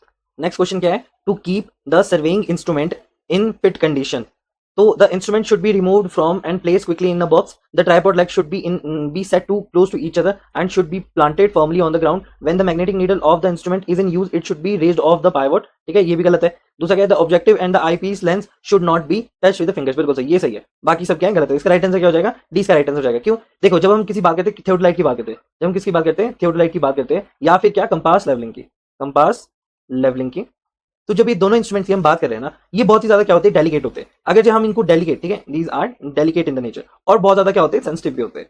अब आप फर्स्ट ऑप्शन देखो, क्या लिखा है फर्स्ट ऑप्शन, कि it should be removed and removed from and place quickly. Quickly तो बिल्कुल गलत है। क्यों, देखो जब भी हम इनको निकाल रहे हैं और इनको वापस डाल रहे हैं, मान लो इसका बॉक्स है थियोडोलाइट का, आप क्या कर रहे हो, इसमें फास्ट डाल रहे हो और फास्ट ही आप क्या कर रहे हो, निकाल भी रहे हो, तो क्या होता है, ये बहुत ज्यादा डेलिकेट और सेंसिटिव है। अगर जब आप इस तरह से करोगे ना, तो ये डैमेज कर सकता है हमारे थियोडोलाइट को। तो इसलिए क्या है कि हम लोग इसको फास्ट नहीं, इसको हम जितना प्रिकॉशनली डाल सके ना, वही हमारे लिए इंपॉर्टेंट है। तो यहाँ पे लिखा हुआ इन्होंने क्विकली, क्विकली तो नहीं डालेंगे, आराम आराम से डालेंगे, ताकि कोई भी मिसअलाइनमेंट ना हो, कोई भी खराबी ना आ जाए कंपास लेवलिंग में या थियोडोलाइट में। समझ में आपको। तो in order to avoid the, ऐसे बोल सकते हैं, in order to avoid the, in order to avoid the, in order to avoid any misleading, यानी ऐसे हो सकते हैं, in order to avoid the misalignment है ना, मिसअलाइनमेंट, ठीक है, in the instrument, in the instrument, the process should be done, the process should be done carefully, और आराम आराम से, एंड स्लोली। समझ में आया। तो पहले वाला क्यों आंसर है। अब देखो जब भी हम ट्राइपॉड को रखते हैं, तो आप अगर ट्राइपॉड को बहुत ही पास पास रखोगे ना, तो ये क्या है, ये ट्राइपॉड, ये हमारा जो थियोडोलाइट है बेसिकली क्या है, ये गिर भी सकता है। तो इसको हम पास पास नहीं रखते, इसको हम बिल्कुल थोड़ा दूर दूर रखते हैं, और इसको फॉर्मली हम क्या करते हैं, ताकि ये गिरे भी नहीं और एकदम से बैलेंस्ड हो, तो हम पास पास नहीं रखते। तो ये पास पास रखोगे, कभी आपके पास ट्राइपॉड होगा उसको बिल्कुल पास पास रखना, तो आपको देखने को मिलेगा ये इस तरह से गिरने लग जाएगा, या तो इस साइड गिरेगा या तो इस साइड गिरेगा। और इसमें थोड़ा सा भी अगर विंड का भी आया, थोड़ा सा किसी ने हिला भी दिया, तो ये क्या हो जाएगा, गिर जाएगा। जिसकी वजह से क्या है कि हमारा जो इंस्ट्रूमेंट है, फॉर एग्जाम्पल थियोडोलाइट है, कंपास लेवलिंग कर रहे हैं, तो ये सब जो है टूट सकते हैं, डेलिकेटेड होते, गिर जाएंगे, तो फिर खराब हो जाएंगे। तो हम क्या बोलते हैं, इसको हम इस तरह से इस्तेमाल नहीं करते, हम इसको पास पास नहीं रखते। तो आंसर भी क्या हो जाएगा, गलत हो जाएगा। तीसरा क्या है कि जिस, देखो तीसरा जो है बेसिकली ये सही भी हो सकता था, अगर जिसमें एक चीज की गलती नहीं होती। कैसे, when the magnetic needle of the instrument is in use it should be raised of the pivot. इसके लिए मैं ड्रॉ करता हूं, तब आपको ज्यादा समझ में आएगा। फॉर एग्जाम्पल मान लो कि हमारा क्या है, कंपास है, ठीक है, ये कंपास का ऊपर का ढक्कन है, ठीक है, एक ढक्कन जो है नीचे है, एक ढक्कन जो है इसके नीचे, ठीक है, और एक जो है इस तरह से, यहाँ पे हमारे पास क्या है, कंपास है। क्लियर हो गया, आपको समझ आ जाएगा इससे कि ये पाइवोट वगैरह क्या बोलना चाह रहा है। और हमारे पास क्या है कि इस तरह से नीडल है, ठीक है, बीच में क्या है, इसमें नीडल है। ये कंपास होता है, इस तरह से देखा होगा आपने, है ना, ये क्या है, कंपास है, और किसी ना किसी चीज के ऊपर ये सपोर्टेड होता है। मान लो कि इस तरह से मैंने ड्रॉ कर दिया, इसके ऊपर ये सपोर्टेड है,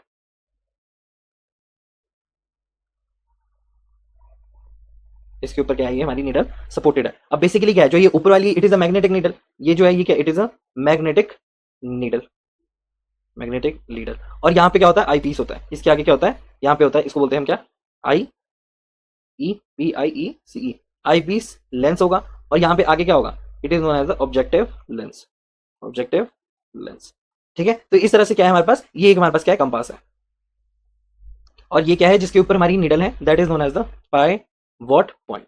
क्या हो रहा है, ये जो हमारा पाइवोट पॉइंट है ना, उसके ऊपर जो भी मैग्नेटिक नीडल है, अब ये क्या है, इसके सेंटर पॉइंट पे है, इसके सेंटर पॉइंट पे ये हमारी जो मैग्नेटिक नीडल है ये रोटेट करती है, ठीक है। आपने देखा होगा जिस तरह से रोटेट करती है, तो ये मैग्नेटिक नीडल किसके ऊपर घूम रही है, पाइवोट पॉइंट पे फ्रीली रेस्ट कर रही होती है यहाँ पे, जो ये क्या है कि नॉर्थ और साउथ जो है हमको डायरेक्शन बताती है, ठीक है। नॉर्थ साउथ हमारे को डायरेक्शन बताती है, कौन बताती है, मैग्नेटिक नीडल बताती है। तो ये क्या है, एक तरह का पाइवोट पॉइंट। अब क्वेश्चन में क्या बोला है यहाँ पे कि when the magnetic needle of the instrument is in use, जब वो काम कर रही होगी, it should be raised of the pivot point. तो ये जो हमारा पाइवोट पॉइंट है, इससे अगर ये काम कर रही होगी, अभी हम क्या कर रहे हैं, अभी हम देख रहे हैं, तो जब ये पाइवोट पॉइंट के ऊपर रेस्ट करती है ना फ्रीली, तो ये मूव भी करती है फ्रीली, तो नॉर्थ साउथ जो है डायरेक्शन वो हमको इजीली दिखाती है। लेकिन इसने बोला है कि जब हम उसको यूज कर रहे हैं, तो पाइवोट पॉइंट से हम इसको ऊपर को रेज कर दें, यहाँ पे एक होता है ना इंस्ट्रूमेंट में जिसकी वजह से ये रेज हो जाती है, इसको रेज कर दे पाइवोट पॉइंट से, ताकि क्या है, यहाँ पे बोला इसने, देखो it should be raised of the pivot. और ये क्या है, गलत है। क्यों है गलत, देखो जब भी हम इसे यूज नहीं कर रहे होते ना, तो उस पॉइंट पे हम क्या करते हैं, इस नीडल को पाइवोट पॉइंट से ऊपर उठा देते हैं। क्यों, ऊपर मतलब यहाँ पे हम लिफ्ट कर देते हैं, ऐसे नहीं कि उठा ही दिया पूरा, नहीं, लिफ्ट कर देते हैं, एक बटन से होता है, तो यहाँ से क्या हो जाता है, ये लिफ्ट हो जाता है। अभी जब लिफ्ट हो जाएगा ना, लीवर होता है, तो इस लीवर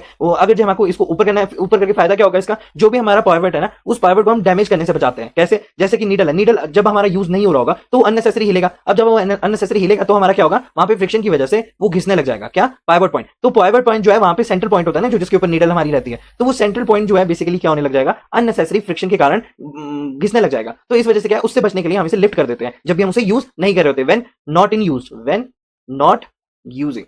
कब करते हैं ये काम, कि पाइवोट पॉइंट से हम इस जो हमारी नीडल है इसको हम ऊपर उठा देंगे विद द हेल्प ऑफ जो हमारे पास यहाँ पे लीवर होता है। उससे क्या होगा, जो हमारी अननेसेसरी फ्रिक्शन की वजह से हमारी जो घिस रही थी अभी घिसेगी नहीं। तो ये चीज कब करते हैं, जब हम उसको यूज नहीं कर रहे होते। लेकिन जब हम उसको यूज कर रहे होते तब हम उसे उठाते नहीं है, तो ये गलत हो जाएगा कि हम इसको यूज कर रहे हैं तो हम इसको उठा दे रहे हैं। ये चीज क्या है हमारी, एब्सोल्युटली गलत है। ये बेसिकली क्या है, कंफ्यूजन बनाने के लिए, मिसलीडिंग के लिए। जिसने ये नहीं पढ़ा होगा, क्या है कि इज इन यूज नहीं पढ़ा होगा, वो सोचेगा कि हाँ ये तो ठीक है, हम ये उठाते हैं क्योंकि हमारे को बचाना होता है। तो ये क्या है, इंस्ट्रूमेंट का ऐसी कौन सी सर्विंग इंस्ट्रूमेंट है ताकि हम फिट कंडीशन में रखें, तो ये तो गलत है। आप अगर जो उठा दोगे विद इन, यहाँ पे क्या सिर्फ और सिर्फ तभी उठाते हैं जब हम इसको यूज नहीं कर रहे। तो when it is in use we will not raise the pivot. Clear हो गया, ठीक है। तो ये भी आंसर क्या हो जाएगा, रॉन्ग हो जाएगा। सेकंड ऑफ ऑल क्या है, the objective and the IPS lens should not be touch with the fingers. बिल्कुल करेक्ट है। अगर आप उनको टच करोगे विद द फिंगर्स तो वो क्या हो सकते हैं, खराब हो सकते हैं। तो हम क्या बोलते हैं इसको, हम इसको, तो क्या था यहाँ पे, जो हमारा ऑब्जेक्टिव लेंस है और जो आई पीस है उसको हम हाथ से टच नहीं करना चाहिए। तो ये हमारा क्या है, it is a core procedure जो कि आपको फॉलो करना चाहिए। जैसे कि अगर मैं यहाँ पे ड्रॉ करूँ थियोडोलाइट, तो थियोडोलाइट में क्या होता है, एक ऑब्जेक्टिव लेंस होता है, इस तरह से आपने देखा होगा, है ना, और बीच में कुछ इस तरह से होता है, और यहाँ पे होता है हमारा क्या होता है, यहाँ पे हमारा आई पीस, जहां से क्या है हम लोग देखते हैं,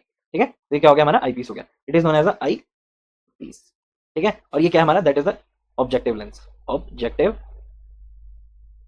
लेंस, ठीक है। और यहाँ पे क्या होता है, हमारा लेवलिंग बेस होता है, it is a levelling base. तो बेसिकली क्या बोलना चाह रहा है, जब भी हम थियोडोलाइट का इस्तेमाल करते हैं तो हम क्या करते हैं कि यहाँ पे ऑब्जेक्टिव लेंस और जो आई पीस है, इन दोनों को अगर जब हम फिंगर से टच करेंगे ना, तो आपकी फिंगर में जितनी भी हमारे ऑयल हुआ, ठीक है, कोई भी डर्ट हुआ, उसकी वजह से क्या है, यहाँ पे जो वो चीज यहाँ पे रह जाएगी, जिसकी वजह से क्या है कि हमारी जो रीडिंग है वो सही नहीं आएगी, एक्यूरेट नहीं आएगी, आप देख नहीं पाओगे अच्छे से। तो ये एक कोर चीज है कि जो कोर प्रोसीजर है कि आपको ये फॉलो ही करना पड़ता है। आप इसमें ऐसा नहीं कर सकते आप इसको टच कर सकते हो, क्योंकि यहाँ पे जो है वो यहाँ पे ऑयल स्टिक हो सकता है, कोई भी डर्ट है तो डर्ट आ जाएगा यहाँ पे। तो इसलिए क्या करते हैं हम, एक तो ब्रश होती है इसको साफ करने वाली, ठीक है, इन दोनों को साफ करने वाली एक ब्रश होती है जिससे साफ होते हैं, तो उन सबका इस्तेमाल करें। अगर इसको आपको लाइव बनानी है, ठीक है, इस अगर इंस्ट्रूमेंट की आपको लाइव बढ़ानी है तो आपको यही करना पड़ेगा इस्तेमाल। समझ में आया। तो इंस्ट्रूमेंट इन फिट कंडीशन कब होगा, जब हम ऑब्जेक्टिव और आई लेंस को टच नहीं करेंगे अपने फिंगर से। तो ये बिल्कुल राइट आंसर है। और जिसको नहीं भी पता होगा उसको पता लग जाएगा, अगर जो कोई नॉर्मली पढ़ेगा इसको तो वो समझ जाएगा कि यही है, कि यही इसका राइट आंसर होगा। क्योंकि हमारे को क्या बोलता है यूपीएससी, अगर जो दो भी आंसर आपके सही होंगे तो आपको एक को ही टिक करना है, अगर दो को टिक करोगे तो आपका आंसर क्या हो जाएगा, रॉन्ग ट्रीट किया जाएगा। तो ये बोल सकते हैं कि अगर ये वन है तो आपको यही पता लग रहा है कि सबसे ज्यादा अच्छा जो हमारे पास ऑप्शन है वो यही है, जो एडवांटेजेस की तरह यूज हो रहा है फॉर इंस्ट्रूमेंट के फिट कंडीशन के लिए। समझ में आपको जो भी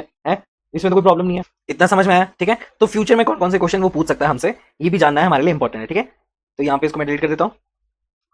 बाकी और क्या पूछ सकता है वो फ्यूचर में, ये भी जानना क्या हमारे लिए उतना इंपॉर्टेंट है जितना कि क्वेश्चन हमने पढ़ा है, ठीक है। तो यहाँ पे देखते हैं कौन सा, ये 15th। तो 15 में क्या बोला था हमारे पास, सर्वेइंग इंस्ट्रूमेंट। तो जो जितने भी हमारे सर्वेइंग इंस्ट्रूमेंट है वो आपको पता होने चाहिए, है ना, उनके पार्ट्स के बारे में पता होने चाहिए। तो क्या हो सकता है, टाइप्स के बारे में बताओ, उनके पार्ट्स के बारे में पता हो, हमारे जितने भी क्या है ऑफ सर्वेइंग इंस्ट्रूमेंट है। क्लियर हो गया इतना। सेकंड ऑफ ऑल क्या है, जितने भी हमारे पार्ट्स वगैरह है और जितने भी इनकी फंक्शनैलिटी भी आपको पता होनी चाहिए कि कैसे कैसे इसको फंक्शन करते हैं। दूसरा यहाँ पे क्या है, हैंडलिंग और मेंटेनेंस की बात की जा रही है। तो जितने भी हमारे क्या है, हैंडलिंग और मेंटेनेंस एंड हमारे मेंटेनेंस जो भी हमारे रूल है वो आपको अच्छे से समझने चाहिए और पढ़ने चाहिए। थर्ड ऑफ ऑल क्या है, हमारे सर्वेइंग में जितने भी एरर्स होते हैं ना, एरर्स पढ़ने भी आपके लिए इंपॉर्टेंट है, ठीक है। एरर्स इन सर्वेइंग, ठीक है, समझ में आया आपको। एरर्स भी अगर जाएंगे तो वो भी आपको अच्छे से पढ़ने हैं। दूसरा क्या है, जो हमारा कंपास सर्वेइंग है, कंपास यूज हुआ है, तो जो भी principle of the compass surveying है, प्रिंसिपल ऑफ कंपास सर्वेइंग, उसी में आता है ना हमारा use of the magnetic needle. तो use of the magnetic needle को किस तरह से यूज करना है, यूज ऑफ अ डिफरेंट, जैसे इसमें फोर बेरिंग होता है, बैक बेरिंग होता है, तो ये सब चीजें जो है आपको पता होनी चाहिए, एफबी बीबी, ये सब चीजें जो है आपको पता होनी चाहिए। दूसरा क्या है, जैसे कि कितने सर्वे, हमारे कौन कौन से टाइप होते हैं सर्वेइंग के, जैसे कि कंपास सर्वेइंग हो गया, ठीक है, प्लेन टेबल सर्वेइंग हो गया, और भी बहुत सारे होते हैं, जैसे कि हमारा चेन हो गया, चेन एंड और उसके जो भी टाइप हो गए, दूसरे कौन से हो सकते हैं, टेप सर्वेइंग हो गया, इसी की पार्ट है, तो ये सब जो है आपको पता होनी चाहिए। दूसरा क्या है कि हमारा जो भी इंस्ट्रूमेंट है, इस इंस्ट्रूमेंट के बीच में भी कंपैरिजन होता है, तो वो कंपैरिजन भी आपको पता होना चाहिए। सिक्स वन क्या है, वो कंपैरिजन भी आपको पता होना चाहिए, ठीक है। जैसे कि हमारा क्या हो गया, कोई भी थियोडोलाइट हो गया, ठीक है, वर्सेस जो भी हमारा डंपी लेवल है, तो आपको पता होना चाहिए कि इन दोनों का काम क्या है, कौन सा एंगुलर मूवमेंट के लिए यूज होता है, तो ये सब चीजें जो है आपको अच्छे से पता होनी चाहिए सर्वेइंग में, ठीक है। समझ में आपको फ्यूचर में कौन कौन से क्वेश्चन पूछ सकता है, उनकी टाइप्स ऑफ सर्वेइंग इंस्ट्रूमेंट के बारे में पूछ सकता है, उनकी मेंटेनेंस रूल के बारे में पूछ सकता है, सर्वेइंग में एरर कौन कौन से होते हैं, प्रिंसिपल ऑफ कंपास सर्वेइंग क्या है, बेसिकली जो भी हमारे मैग्नेटिक नीडल है उसका क्या यूज होता है, फोर बेरिंग बैक बेरिंग क्या होता है, आपको उन सब के कंपोनेंट्स के बारे में पता होना चाहिए। जो भी हमारी कंपास सर्वेइंग है वो पता होनी चाहिए, प्लेन टेबल, चेन हो गया या फिर टेप हो गया, इन सब की जो टाइप है वो भी आपको पता होनी चाहिए, और थियोडोलाइट वर्सेस डंपी लेवल, ऐसे बहुत सारे आपको सर्वेइंग मिलेंगे, कंपास, उन सब की जो कंपैरिजन है ना वो भी आपको पढ़े होने चाहिए। समझ में आपको कौन सा क्वेश्चन था, 15 क्वेश्चन था, तो इतना तो समझ ही आ गया होगा आपको, है ना। नेक्स्ट क्वेश्चन की तरफ बढ़ते हैं।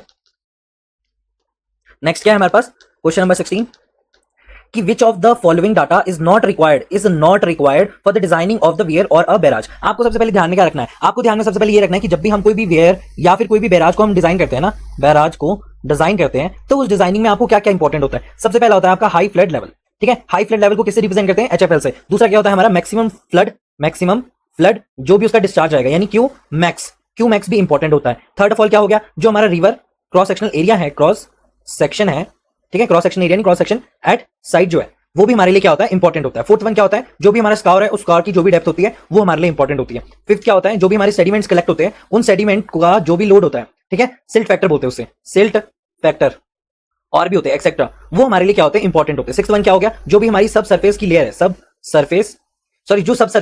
सरफेस जो हमारा फ्लो होता है ना, वो भी हमारे लिए क्या होता है, इंपॉर्टेंट होता है, ठीक है। और कौन सी होती है, seven, that is the energy dissipation, ये भी हमारे लिए क्या होते हैं, इंपॉर्टेंट होते हैं। अगर आपने इन बातों का ध्यान नहीं रखा ना, तो इन फैक्टर्स को अगर आपने इग्नोर किया तो आपका क्या होने लग जाएगा, स्ट्रक्चर में इरोजन होने लग जाएगा, या फिर क्या हो सकता है, पाइपिंग से फेलियर, ठीक है। पहला पॉइंट हो गया अगर जो आपने अवॉइड किया इन चीजों को, ठीक है। दूसरा पॉइंट क्या है, अगर आपने इन सबको अवॉइड किया ना, तो हमारे अपस्ट्रीम में या फिर डाउनस्ट्रीम में क्या हो सकती है, फ्लडिंग हो सकती है, अगर आपने क्या किया, इन चीजों को ध्यान में नहीं रखा। थर्ड ऑफ ऑल क्या हो सकता है कि आपने जो स्ट्रक्चर बनाया उस स्ट्रक्चर की आपको मेंटेनेंस कॉस्ट जो है वो बढ़ जाएगी, तो maintenance will be uneconomical,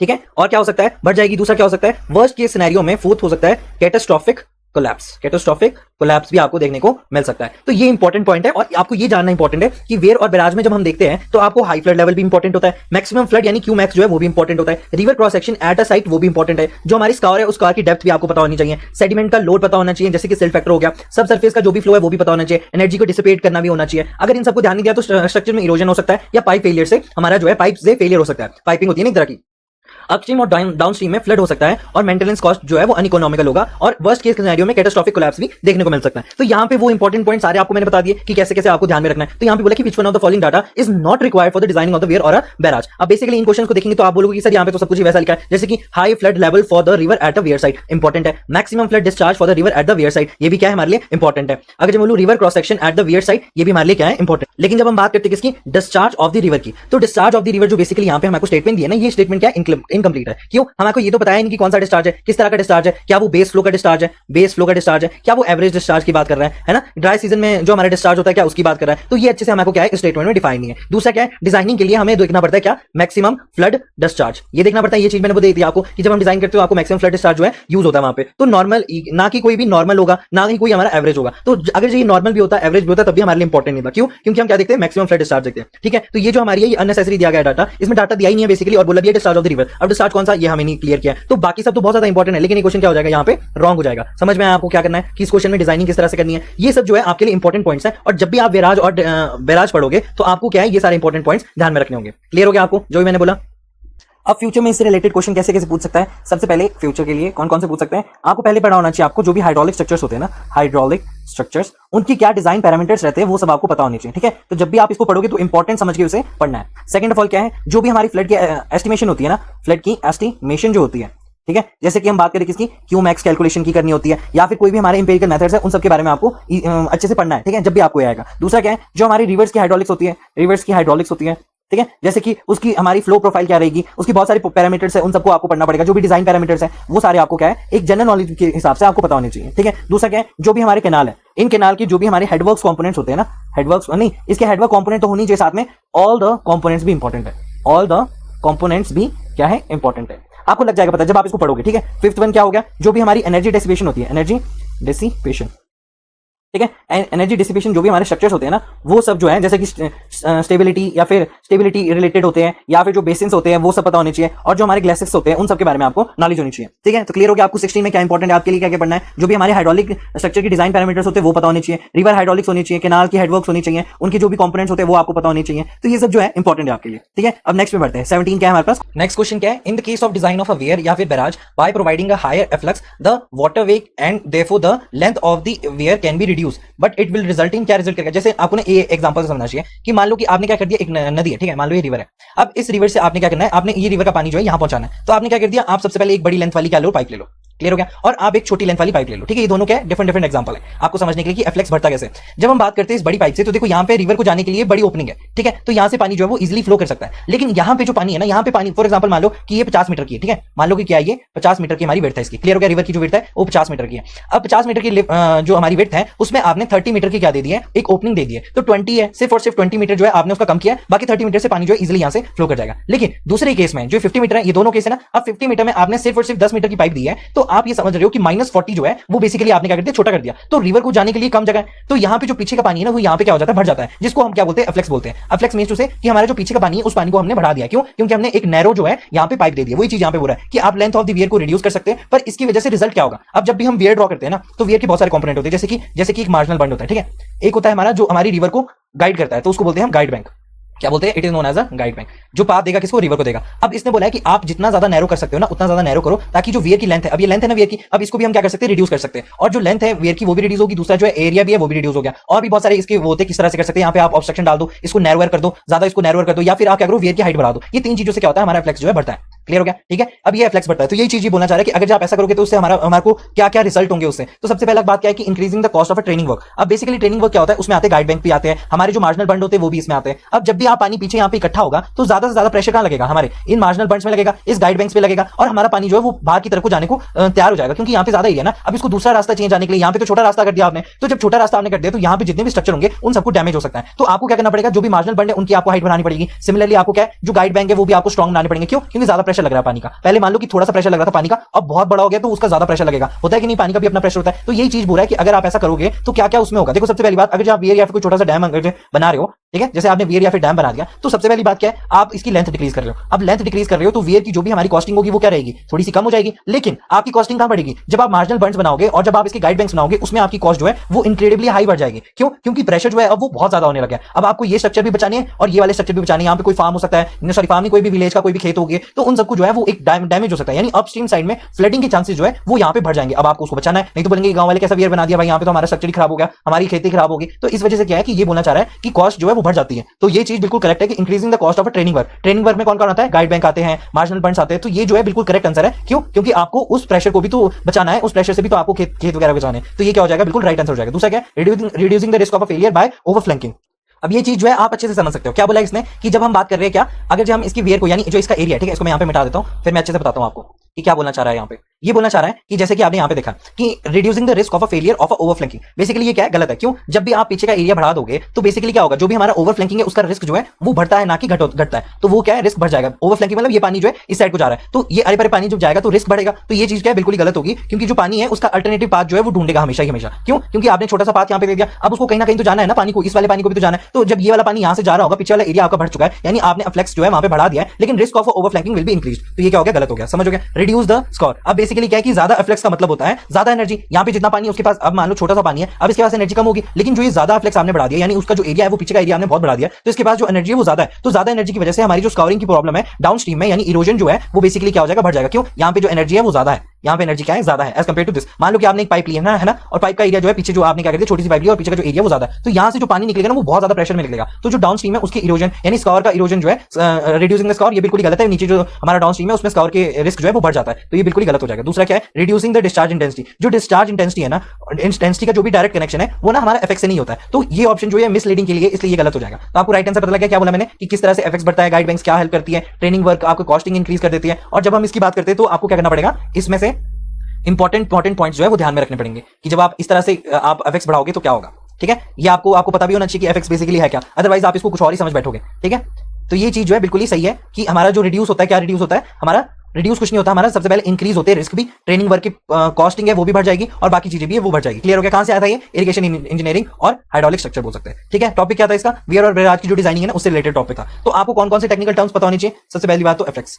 efflux क्या होता है, बेसिकली जो भी ट्रेनिंग वर्क है वो पता होना चाहिए। आउट फ्लैंकिंग का क्या मतलब है, जो भी स्काउर है या फिर जो इरोजन बेड में मटेरियल है उसके बारे में अगर बात करें तो वो सारे इंपॉर्टेंट पॉइंट्स जो है आपको पता होने चाहिए। फ्यूचर में क्या पूछ सकता है, एफएक्स पूछ सकता है, उससे एफएक्स वर्सेस जो हमारा वाटर वेज है उसके बारे में पूछ सकता है, और क्या पूछ सकता है इसके रिलेटेड जो भी हमारे क्या है फॉर्मुलेज हैं उन सब के बारे में पूछ सकता है। ठीक है, हाइड्रोलिक जंप के बारे में पूछ सकता है, यहाँ पे हाइड्रोलिक जंप भी बनती है, हाइड्रोलिक जंप के बारे में पूछ सकता है। ठीक है, और दूसरा क्या पूछ सकता है हमारे से वियर और बैराज में क्या अंतर है, वो सब जो है आपसे ये सब पूछ सकता है। तो फ्यूचर में आपको क्या करना है, ये भी जब भी टॉपिक आएगा ना, ये टॉपिक कितना इंपॉर्टेंट है कि एसएससी वाले भी इसमें पूछते हैं, गेट वाले भी पूछते हैं, तो हमेशा याद रखना है कि ये टॉपिक इंपॉर्टेंट है। जब भी आप डिजाइनिंग करो तो उसको अपना बेस्ट देना ताकि वो अच्छे से आपको समझ में आए। क्लियर हो गया, केस कौन सा केस था ये हमारा। ठीक है, नेक्स्ट क्वेश्चन क्या है कि इन the case of irrigation canal जो सीपेज लॉसेज है वो किस पे डिपेंड करते हैं। बेसिकली ये बोला है कि जब हम इरिगेशन कैनाल की बात करते हैं ना, तो जो उससे पानी फ्लो करता है, जब भी उससे क्या करता है पानी फ्लो करता है, तो कुछ हिस्सा जो पानी का होता है ना वो हमारे जमीन से भी, जैसे यहाँ पे हमने पानी किया, ठीक है, यहाँ पे हमने कुछ भी बनाया, तो जब उससे जो हमारा पानी है ना, फॉर एग्जाम्पल कैनाल की बात कर रहे हैं, तो जो भी हमारा कैनाल है उसने बोला कि जो भी हमारा कैनाल है कुछ हिस्सा जो है पानी वो सीप करता है, नीचे से चला जाता है। तो ये चीज बोला है कि वो किस पे डिपेंड करेगा, जो सीपेज लॉसेज है वो किस पे डिपेंड करेंगे। तो सबसे पहला क्वेश्चन क्या है हमारा, सबसे पहला आंसर क्या है, the condition of the canal the seepage through the silted canal is more than that from a new canal. ये बिल्कुल गलत है। क्यों, जो एक्चुअली हमारी सिल्टेड कैनाल होती है ना, जो हमारी क्या है सिल्टेड कैनाल है, उसमें जो हमारे सीपेज लॉसेज है वो बेसिकली क्या होते हैं, कम होते हैं। ठीक है, तो हम क्या बोल सकते हैं, जो सिल्ट,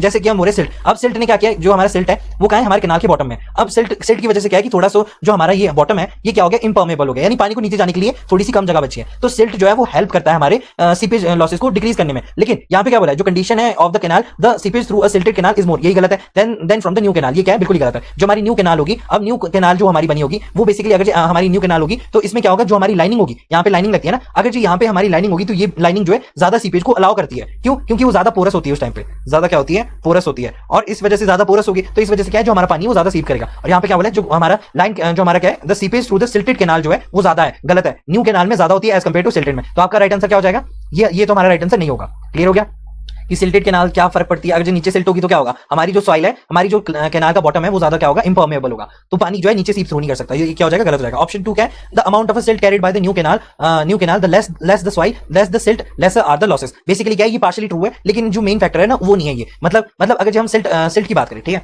अगर मैं क्या बोलूं किसी भी कैनाल के नीचे, फॉर एग्जांपल कैनाल है, तो किसी भी कैनाल के नीचे अगर यहाँ पे सिल्ट है, सिल्ट डिपॉजिट हो चुकी है, तो यहाँ पे जो सीपेज है वो बेसिकली क्या हो जाएगा, कम हो जाएगा। अभी मैंने बताया कैसे होगा, तो जब मैंने बोला कि सिल्ट इसकी बॉटम में प्रेजेंट है तो पानी जो है ज्यादा सीप नहीं कर पाएगा, तो ये चीज क्या होगी, गलत होगी। Amount of silt carried by the canal the less the silt, जितना कम सिल्ट होगा लेसर आर द लॉसेस, उतना क्या होगा, कम लॉसेस होंगे। नहीं, उतना ज्यादा, जितनी कम सिल्ट होगी उतना ज्यादा क्या होंगे, लॉसेस होंगे। क्यों, मान लो कि इतनी हमारी लेयर है, मान लो हमारी क्या है 30 सेंटीमीटर हमारी लेयर है, और दूसरी पार्ट में हमारी क्या है सिर्फ और सिर्फ 10 सेंटीमीटर लेयर है, यानी अब पानी को जाने के लिए कितना करना पड़ेगा, मान लो 50 की है तो 40 जो है उसको क्या करना पड़ेगा, जैसे मान लो 40 कुछ नहीं, ऐसे समझो कि देखो यहाँ पे पानी जो है जा सकता है नीचे, लेकिन जब हम बात करेंगे 30 सेंटीमीटर की तो उसको बहुत बड़ी लेयर को पास करना पड़ेगा तब जाके नीचे जाएगा। तो जितनी ज्यादा सिल्ट होगी उतना ही कम क्या होंगे, लॉसेस होंगे, उतना ही लेस क्या होंगे, हमारे सीपेज लॉसेस होंगे। और यहाँ पे क्या बोला कि अगर हमारी सिल्ट जो है वो कम होगी उतने ही कम क्या होंगे, लॉसेस होंगे, सीपेज लॉसेस होंगे, जो कि क्या है, इनकरेक्ट है। तो ये क्या बेसिकली हमारी गलत है। तो ये क्या बोल सकते हैं, जो भी हमारे अमाउंट ऑफ सिल्ट है, बेसिकली जब हम बात करते हैं सिल्ट की, तो सिल्ट क्या है, वो एक तरह का इम्पर्मेबल मटेरियल की तरह एक्ट करता है। क्लियर हो गया, इतनी सी पॉइंट जो भी मैंने बोला, तो ये क्या हो जाएगा, हमारा गलत आंसर हो जाएगा। ठीक है, इसको मैं बता देता हूं।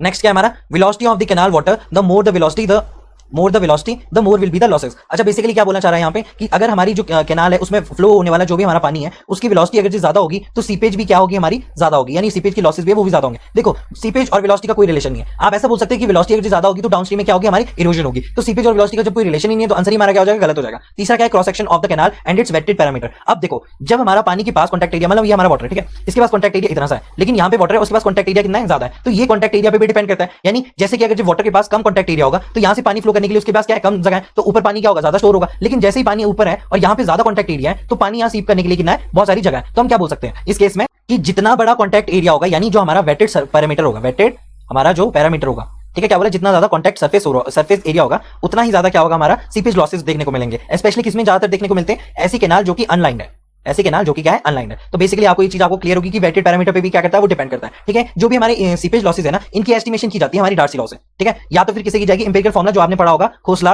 खोसलास के बारे में, तो फिर आपको पता लग जाएगा कि वो कहां से। तो ये सारे इंपॉर्टेंट क्या फ्यूचर पॉइंट्स हो गए कि खोसलास पढ़ना चाहिए आपको, डार्सी लॉ पढ़ना चाहिए, कैनाल लाइन क्या होती है, आपको सिल्टेड के लिए क्या होता है, इन सब का क्या फैक्टर होता है, तो ये आपको फ्यूचर में हेल्प करेगा। क्लियर हो गया। तो आप क्या क्या बोल सकते हैं कि फ्यूचर में कौन कौन से करेगा। ठीक है, इसको मैं मिटा देता हूं। पहले क्या क्या होंगे, सबसे पहले कि आपको जो भी हमारे सीपेज के लॉसेज है, सीपेज के लॉसेज वो आपको अच्छे से पढ़ने चाहिए। ठीक है, सीपेज के लॉसेज हो गए, उसमें क्या होगा बेसिकली जो भी हमारी एस्टिमेशन टेक्निक है, एस्टिमेशन जो भी हमारी क्या है टेक्निक्स है, जो भी उससे रिलेटेड फॉर्मुलाज हैं, वो आपको क्या होने चाहिए, टिप्स पे याद होने चाहिए। दूसरा क्या है, जो हमारी कैनाल है उसकी जो लाइनिंग है उसके बारे में भी आपको नॉलेज होनी चाहिए कि क्या होती है, कैसे होती है, क्यों होती है, कौन सा मटेरियल होता है, ये सब जो है इंपॉर्टेंट पॉइंट है। दूसरा क्या है, जो उसका वेटेड पैरामीटर है वो पता होना चाहिए। और क्या, हाइड्रोलिक रेडियस के बारे में आपको इन्फॉर्मेशन होनी चाहिए। फोर्थ क्या है, डार्सी लॉ भी आपको पता होना चाहिए, डार्सी लॉ। ठीक है, फिफ्थ क्या हो गया, क्रॉस सेक्शनल एरिया।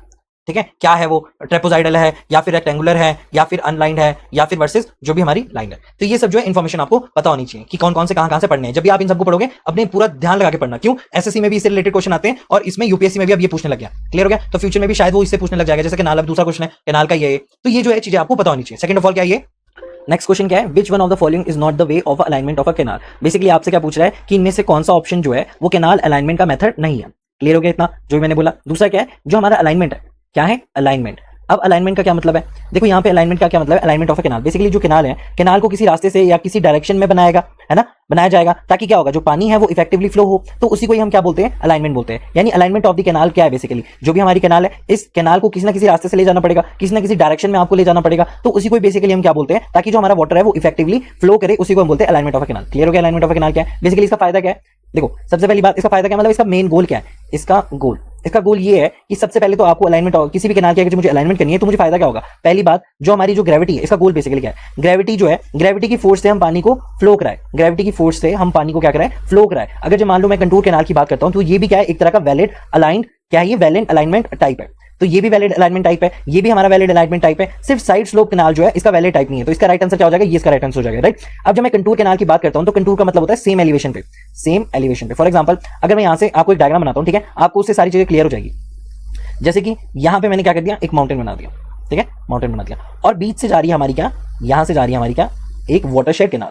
क्लियर हो गया, वाटरशेड कैनाल जा रही है, और वाटरशेड कैनाल क्या करती है, लेफ्ट साइड और राइट साइड में हमारे पानी को डिस्ट्रीब्यूट करती है। एक ही कैनाल से बन रही है, लेकिन इसमें क्या है कि रिज लाइन से जा रही है ना बेसिकली। तो ये क्या कर रहा है, जो हमारा पानी है, ये क्या है, वाटरशेड कैनाल। अभी जो हमारा पानी है, यहाँ पे भी जो हमारी फील्ड्स होगी उसको भी इरिगेट करेगी और यहाँ वाली फील्ड को भी इरिगेट करेगी। तो एक ही कैनाल से जो पानी इफेक्टिवली यूज हो गया है और दो जगह जो है, दो गांव जो है वो इरिगेट हो गया। तो ये होगी हमारी वाटरशेड कैनाल। क्लियर हो गया। अब कंटूर कैनाल क्या होगी, जो कैनाल जैसे ये हमारा ये है हमारा एलिवेशन है, ठीक है। तो बिकॉज ये जो हमारे यहाँ पे अगर हमें कटिंग वटिंग ना करनी हो, ठीक है, बेसिकली जो इसका आइडियल गोल है वो ये है कि ग्रेविटी के साथ आपको फोर्स कराना है, ठीक है, फ्लो कराना है, ग्रेविटी के साथ आपको क्या कराना है, फ्लो कराना है। दूसरा क्या है कि जो मिनिमम कटिंग हो सके उतनी हो, मिनिमम कटिंग या फिर फिलिंग हो। क्लियर हो गया। तो जब हम यहाँ पे जब हम कैनाल बनाएंगे ना, तो हम चाहते हैं कि यहीं पे हम कैनाल बना दे। तो यहाँ पे जो कैनाल बनेगी उस कैनाल को क्या बोलूंगा मैं, contour canal. It is a contour canal. यहाँ पे जो हमारी कैनाल बनेगी it is known as a contour canal. Clear हो गया। क्यों, क्योंकि हमारा गोल ही क्या है कि मिनिमम कटिंग फटिंग हो इसमें। क्लियर हो गया। दूसरा क्या है कि ज्यादा से ज्यादा एरिया जो है वो इरिगेट हो, तो ज्यादा से ज्यादा एरिया जो है हमारा इरिगेट होगा। क्लियर हो गया। और जो हमारी कंस्ट्रक्शन है, आपको पता है कि कंस्ट्रक्शन की जो कॉस्ट है वो हमको बहुत कम करनी पड़ेगी, ठीक है। तो कंस्ट्रक्शन वाइज भी एफिशिएंट रहे, मिनिमम कटिंग फटिंग हो इसमें, है ना, और ग्रेविटी के साथ हम फ्लो कराए। तो यहाँ पे आपको दिख रहा है कि जो यहाँ पे पानी फ्लो करेगा वो क्या है, ग्रेविटी के थ्रू जो है फ्लो करेगा। क्यों, क्योंकि हमारे कंटूर कैनाल है। तो ये कंटूर कैनाल भी क्या एक तरह का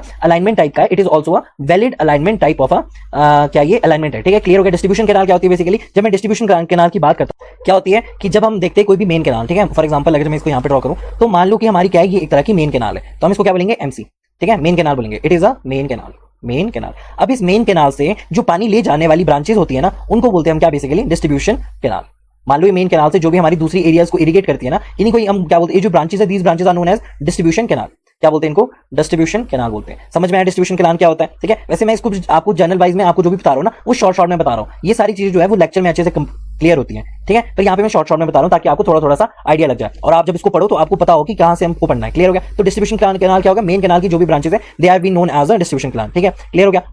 दूसरा important point related to distribution canal की जो हमारी डिस्ट्रीब्यूशन कैनाल है ना, बेसिकली ये ना अलाइनमेंट की बेसिस पे क्लासिफिकेशन नहीं होती। इसकी जो डिस्ट्रीब्यूशन कैनाल है ना, उसकी अलाइनमेंट की बेसिस पे क्लासिफिकेशन नहीं होती। लेकिन ये वाली टर्म जो है ना, ये स्टिल वैलिड है, ये वाली टर्म जो है स्टिल वैलिड है। क्यों वैलिड है ये? क्योंकि ये इरिगेशन सिस्टम का एक पार्ट है, it is a part of irrigation system. तो ये भी हमारा क्या है, राइट आंसर है in the case of alignment. Not पे कौन सा आ जाएगा, साइड स्लोप कैनाल आ जाएगा। अब जब हम साइड स्लोप कैनाल की बात करते हैं ना, it is not a canal type, it is not a canal type. ये क्या है, कैनाल टाइप नहीं है। क्यों है? क्योंकि इसको जो हमारी साइड स्लोप कैनाल है ना, कोई रिकॉग्नाइज्ड अलाइनमेंट मेथड नहीं है ये। जैसे कि सारे, जैसे ये भी रिकॉग्नाइज्ड है, ये भी रिकॉग्नाइज्ड है, ये भी रिकॉग्नाइज्ड है, लेकिन जो साइड स्लोप कैनाल है it is not a recognised alignment method. और ये ना बेसिकली मिसलीडिंग है हमारे लिए। ये आंसर क्या, ये टर्मिनोलॉजी बेसिकली है नहीं। तो जो हमारी अलाइनमेंट होती है ना, एलिमेंट टाइप यूजुअली जो होती है वो बेसिकली क्या क्या फीचर्स पे बेस होती है। जो हमारी अलाइनमेंट टाइप होती है वो कौन कौन से फीचर्स पे हमारी बेस होती है। फर्स्ट फीचर्स तो क्या हो गया, जैसे कि हमारी रेज लाइन होगी, रेज लाइन होगी, ठीक है। दूसरा क्या है, जैसे मैंने आपको बताया कंटूर, कंटूर। दूसरा क्या है, जो हमारी वैली हो गया उसके बेसिस पे अगर जो होगी, एक्सेट्रा एक्सेट्रा। पर जो हमारी साइड स्लोप है ना, उसके बेसिस पे हमारी अलाइनमेंट नहीं बनती, ठीक है। कौन कौन सी बनती है, जैसे कि यहाँ पे आपने देखा तो कंटूर के हिसाब से बनेगी। हमारी रिज लाइन पे क्या, ये हमारी क्या है,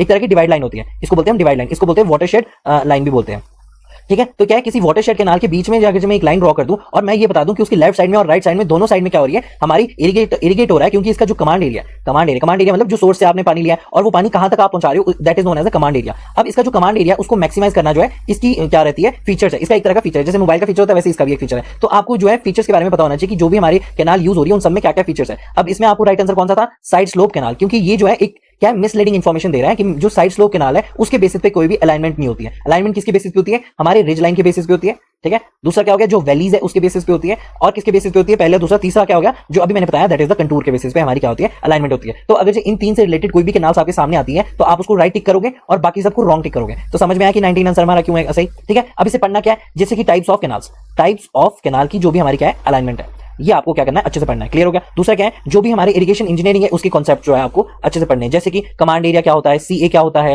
ठीक है। लॉसेस जो होती है वो क्या होती है, हमारा कैनाल सेक्शन डिजाइनिंग क्या होता है। तो ये सारे पॉइंट जो है आपको अच्छे से क्लियर होने चाहिए इसमें, समझ में आया आपको। दूसरा क्या है, जो भी हमारा टोपोग्राफिकल जो भी हमारा क्या रहता है, इंपैक्ट रहता है, वो भी आपको क्या होना चाहिए, क्लियर होना चाहिए। किस पे होता है हमारा टोपोग्राफिक इंपैक्ट, हमारी अभी हम कैनाल की बात करें तो कैनाल की अलाइनमेंट पे क्या होगा हमारा टोपोग्राफिक इंपैक्ट, अलाइनमेंट पे क्या होगा, इसका इंपैक्ट होगा। क्लियर हो गया। दूसरा जो भी हमारे कैनाल के स्ट्रक्चर है, तो कैनाल के जो भी हमारे स्ट्रक्चर्स रहेंगे वो भी आपको पढ़ने हैं। जैसे कि उनका मेन कैनाल क्या होती है, जैसे अभी मैंने मेन कैनाल बोला था। दूसरा क्या हो गया, हमारी कोई भी ब्रांच कैनाल। अब ब्रांच कैनाल क्या होती है आपको पता लगा होगा थोड़ा बहुत। जो भी हमारी डिस्ट्रीब्यूटरीज रहती है वो क्या होगी, और जो हमारी माइनरीज रहती है वो क्या होगी। अब ये सारे पॉइंट जो है आपको अच्छे से क्लियर होने चाहिए, क्योंकि आपको पता है कि यूपीएससी ऐसे ही रिलेटेड क्वेश्चन जो है आपको फ्यूचर में भी पूछ सकता है। तो आपको पता लगा कि इरिगेशन इंजीनियरिंग से क्या मेन इंपॉर्टेंट है। जब भी ये क्वेश्चन आएंगे तो आप किस तरह से टैकल करोगे, आपको पता लग गया कि कौन कौन से इंपॉर्टेंट पॉइंट है, ये भी मैंने क्लियर कर दिया। अब मूव ऑन करते हैं हम नेक्स्ट क्वेश्चन पे, ठीक है।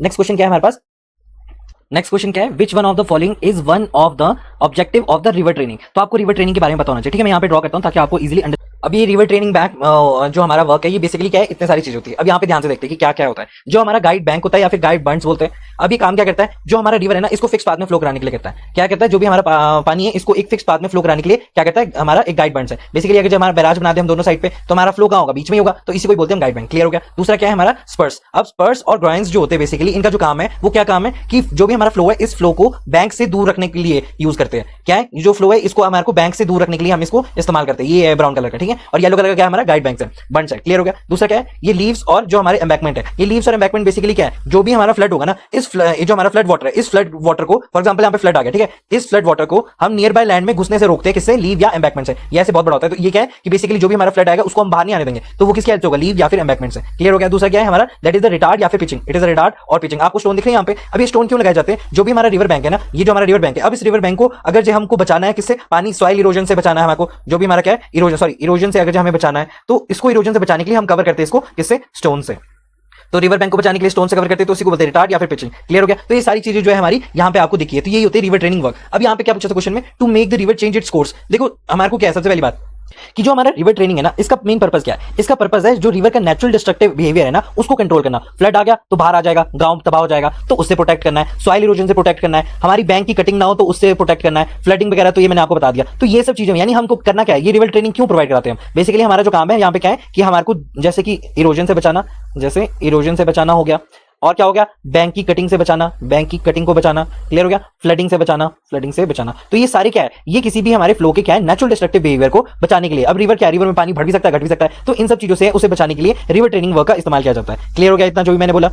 अब बेसिकली क्या है, ये जो हमारी रिवर है ये क्या होगी, ये जो हमारी रिवर है ये किसी भी बैंक को क्या कर सकती है, इरोड कर सकती है, खराब कर सकती है, यानी उसे अटैक कर सकती है। यहाँ से रिवर जो है इसको क्या कर सकती है, अटैक कर सकती है, जो भी हमारे रिवर का बैंक है। अब हम रिवर ट्रेनिंग जो वर्क है इसका यूज करेंगे, जो हमारा फ्लो है इस फ्लो को यहाँ को डाइवर्ट करने के लिए, ये जो फ्लो है इसको हम यहाँ पे डाइवर्ट करेंगे, ताकि क्या हो जाएगा, जो भी इसका नेचुरल डिस्ट्रक्टिव वे है यानी बिहेवियर है उसको हम क्या कर सके, कम कर सके। तो बेसिकली क्या बोलना चाह रहा है कि ये हमारे बैंक को इरोड ना करें, बैंक को इरोड ना करें, उसके लिए हम क्या करते हैं, पानी की फ्लो को दूसरी जगह फ्लो को डाइवर्ट करते हैं। क्लियर हो गया। अब क्वेश्चन क्या है, नेक्स्ट क्वेश्चन क्या है हमारा, ये जो हमारा है दैट इज द, अच्छा ये वाला है, क्या बोला है यहाँ पे option to make the river change its course. ये तो क्या है हमारा गलत है, क्यों, जो भी हमारा रिवर ट्रेनिंग है ना इसका मकसद क्या है कि हमारा जो भी पूरा कोर्स है उसको चेंज करना थोड़ी ना, इसका मकसद कि हमारा जो फ्लो है, फॉर एग्जांपल यहाँ पे फ्लो है तो आपने रिवर ट्रेनिंग बनाया और आपने इसको फ्लो को डाइवर्ट कर दिया, नहीं, ये हमारा काम नहीं है डाइवर्ट करना। हमारा काम क्या है, उसे कंट्रोल करना, जो भी इसकी नेचुरल डिजास्टर की टेंडेंसी है और जो भी हमारी मतलब इसकी नेचुरल बिहेवियर है कि हम अटैक करने की रिवर के बैंक को, वो सबको क्या करना है, हमें कंट्रोल करना है। तो इसकी जो भी हमारे सिर्फ और सिर्फ इसकी क्या करना है हमको, जो भी इसका डिस्ट्रक्टिव फ्लो है, डिस्ट्रक्टिव फ्लो से हमें क्या करना है, इसकी प्रोटेक्शन करनी है। तो बस यही काम है इसका ये काम नहीं है कि इसकी डायरेक्शन को फ्लो करना है, तो मतलब करता तो है लेकिन वो क्या करता है, बहुत ही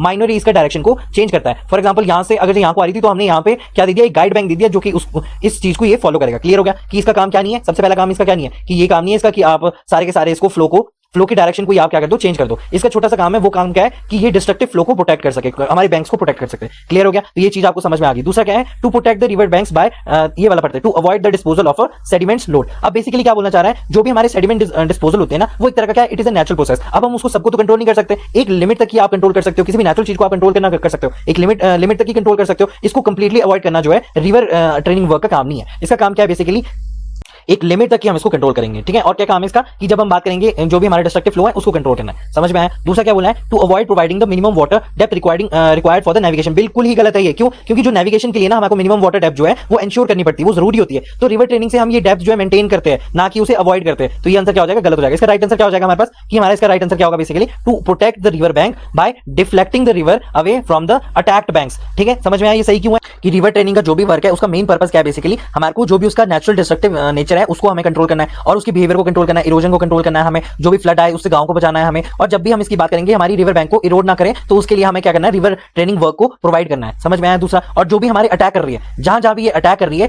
उस वाले एरिया को हमें प्रोटेक्ट करना है ताकि ये बाहर ना आ जाए पानी। तो ये वाली चीज को अटैक करने के लिए क्या करेंगे, इसकी डायरेक्शन को हम चेंज कर देंगे थोड़ा सा, या फिर क्या कर देंगे यहाँ पे कुछ प्रोटेक्शन लेयर लगा देंगे जिससे कि हमें प्रोटेक्ट हो सके। तो वही चीज बोल रहा है, to protect the river banks, बिल्कुल correct, by deflecting the river, बिल्कुल सही, रिवर को डिफ्लेक्ट कर देंगे जहां पे अटैक कर रहा है। जहां पे अटैक कर रहा है हमने थोड़ा सा क्या कर दिया, यहाँ पे एक लेयर लगा दी जिससे कि ये प्रोटेक्ट भी हो गया हमारा रिवर बैंक। दूसरा, हमारा पानी पहले यहां से होकर आ रहा था, इसके अंदर से होकर आ रहा था, लेकिन अब वो बाहर से होकर आएगा, तो हमने इसके पानी को डिफ्लेक्ट भी कर दिया। तो ये क्या हो जाएगा, हमारा राइट आंसर हो जाएगा। समझ में आया।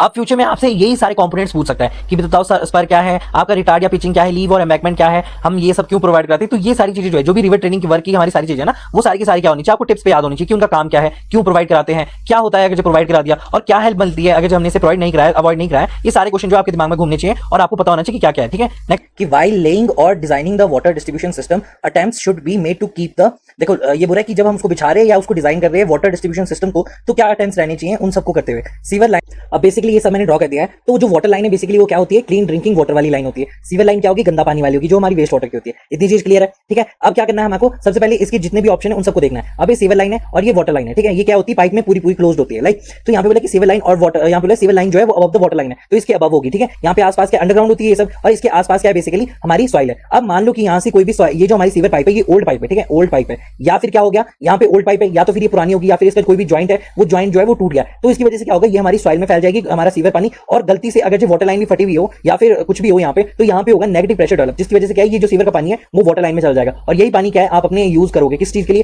पीने के लिए यूज करोगे। तो जब आप पीने के लिए यूज करोगे सीवर लाइन का गंदा पानी, तो ये बेसिकली ऐसे भी गंदा है, दूसरा क्या है, ये डेंजरस भी है, आपकी हेल्थ को भी प्रॉब्लम क्रिएट कर सकता है। तो हम क्या चाहते हैं कि वो दोनों साथ में रहे, ये बताओ मुझे, क्या हम ये चाहते हैं कि वो दोनों साथ में रहे? तो नहीं, हम नहीं चाहेंगे कि वो साथ में रहे। या फिर सीवर लाइन जो है वो वाटर लाइन के बिल्कुल नीचे हो, तो ग्रेविटी से फ्लो करेगी, और ग्रेविटी से फ्लो करके सीधा कहां जाएगी, हमारी वाटर लाइन में जाएगी। होती है क्लोज ही है, लेकिन ये क्या पता ओल्ड पाइप हो या फिर कोई और चीज हो। तो जैसे कि आपके घर में क्या है, टॉयलेट है, अब टॉयलेट का पानी, टॉयलेट की जो पाइप है वो अलग है। अब ये बोला कि जो हमारी टॉयलेट की पाइप है और जो सीवर लाइन है, ये हमारी टॉयलेट की पाइप है, और जो हमारी ड्रिंकिंग वाटर की पाइप है, ये दोनों अगर जो एक ऊपर हो गया नीचे हो गया, तो ये वाली अगर जो हमारी टॉयलेट की है वो अगर जो इसके अंदर चली गई, तो हमारे लिए पीने के लिए तो वो बिल्कुल भी नहीं हो सकता है, क्योंकि वो हमारे डेंजरस है ना, उसमें कई ऐसे डिजीज हो सकती है जिसकी वजह से हमें बीमारी हो सकती है। क्लियर हो गया।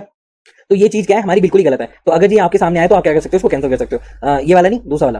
ठीक है, दूसरा वाला क्या है हमारा, गलत है यहाँ पे। तो ये क्या हो जाएगा, गलत। तो हम ऐसा कभी नहीं चाहेंगे कि हमारी सीवर लाइन वाटर लाइन के ऊपर हो। ठीक है, sewer line exactly below the water line, या फिर इसका उल्टा हो जाए, सीवर लाइन जो नीचे है, तो अगर जो कंटेमिनेशन होगी तो फिर ये क्या है, दोनों एक दूसरे को खराब कर देंगे। दैट इज वाई क्या है, ये दोनों भी हमारे लिए प्रॉब्लमेटिक है। तो हम नहीं चाहते कि जो हमारी सीवर लाइन है वो क्या है, वाटर लाइन के नीचे हो।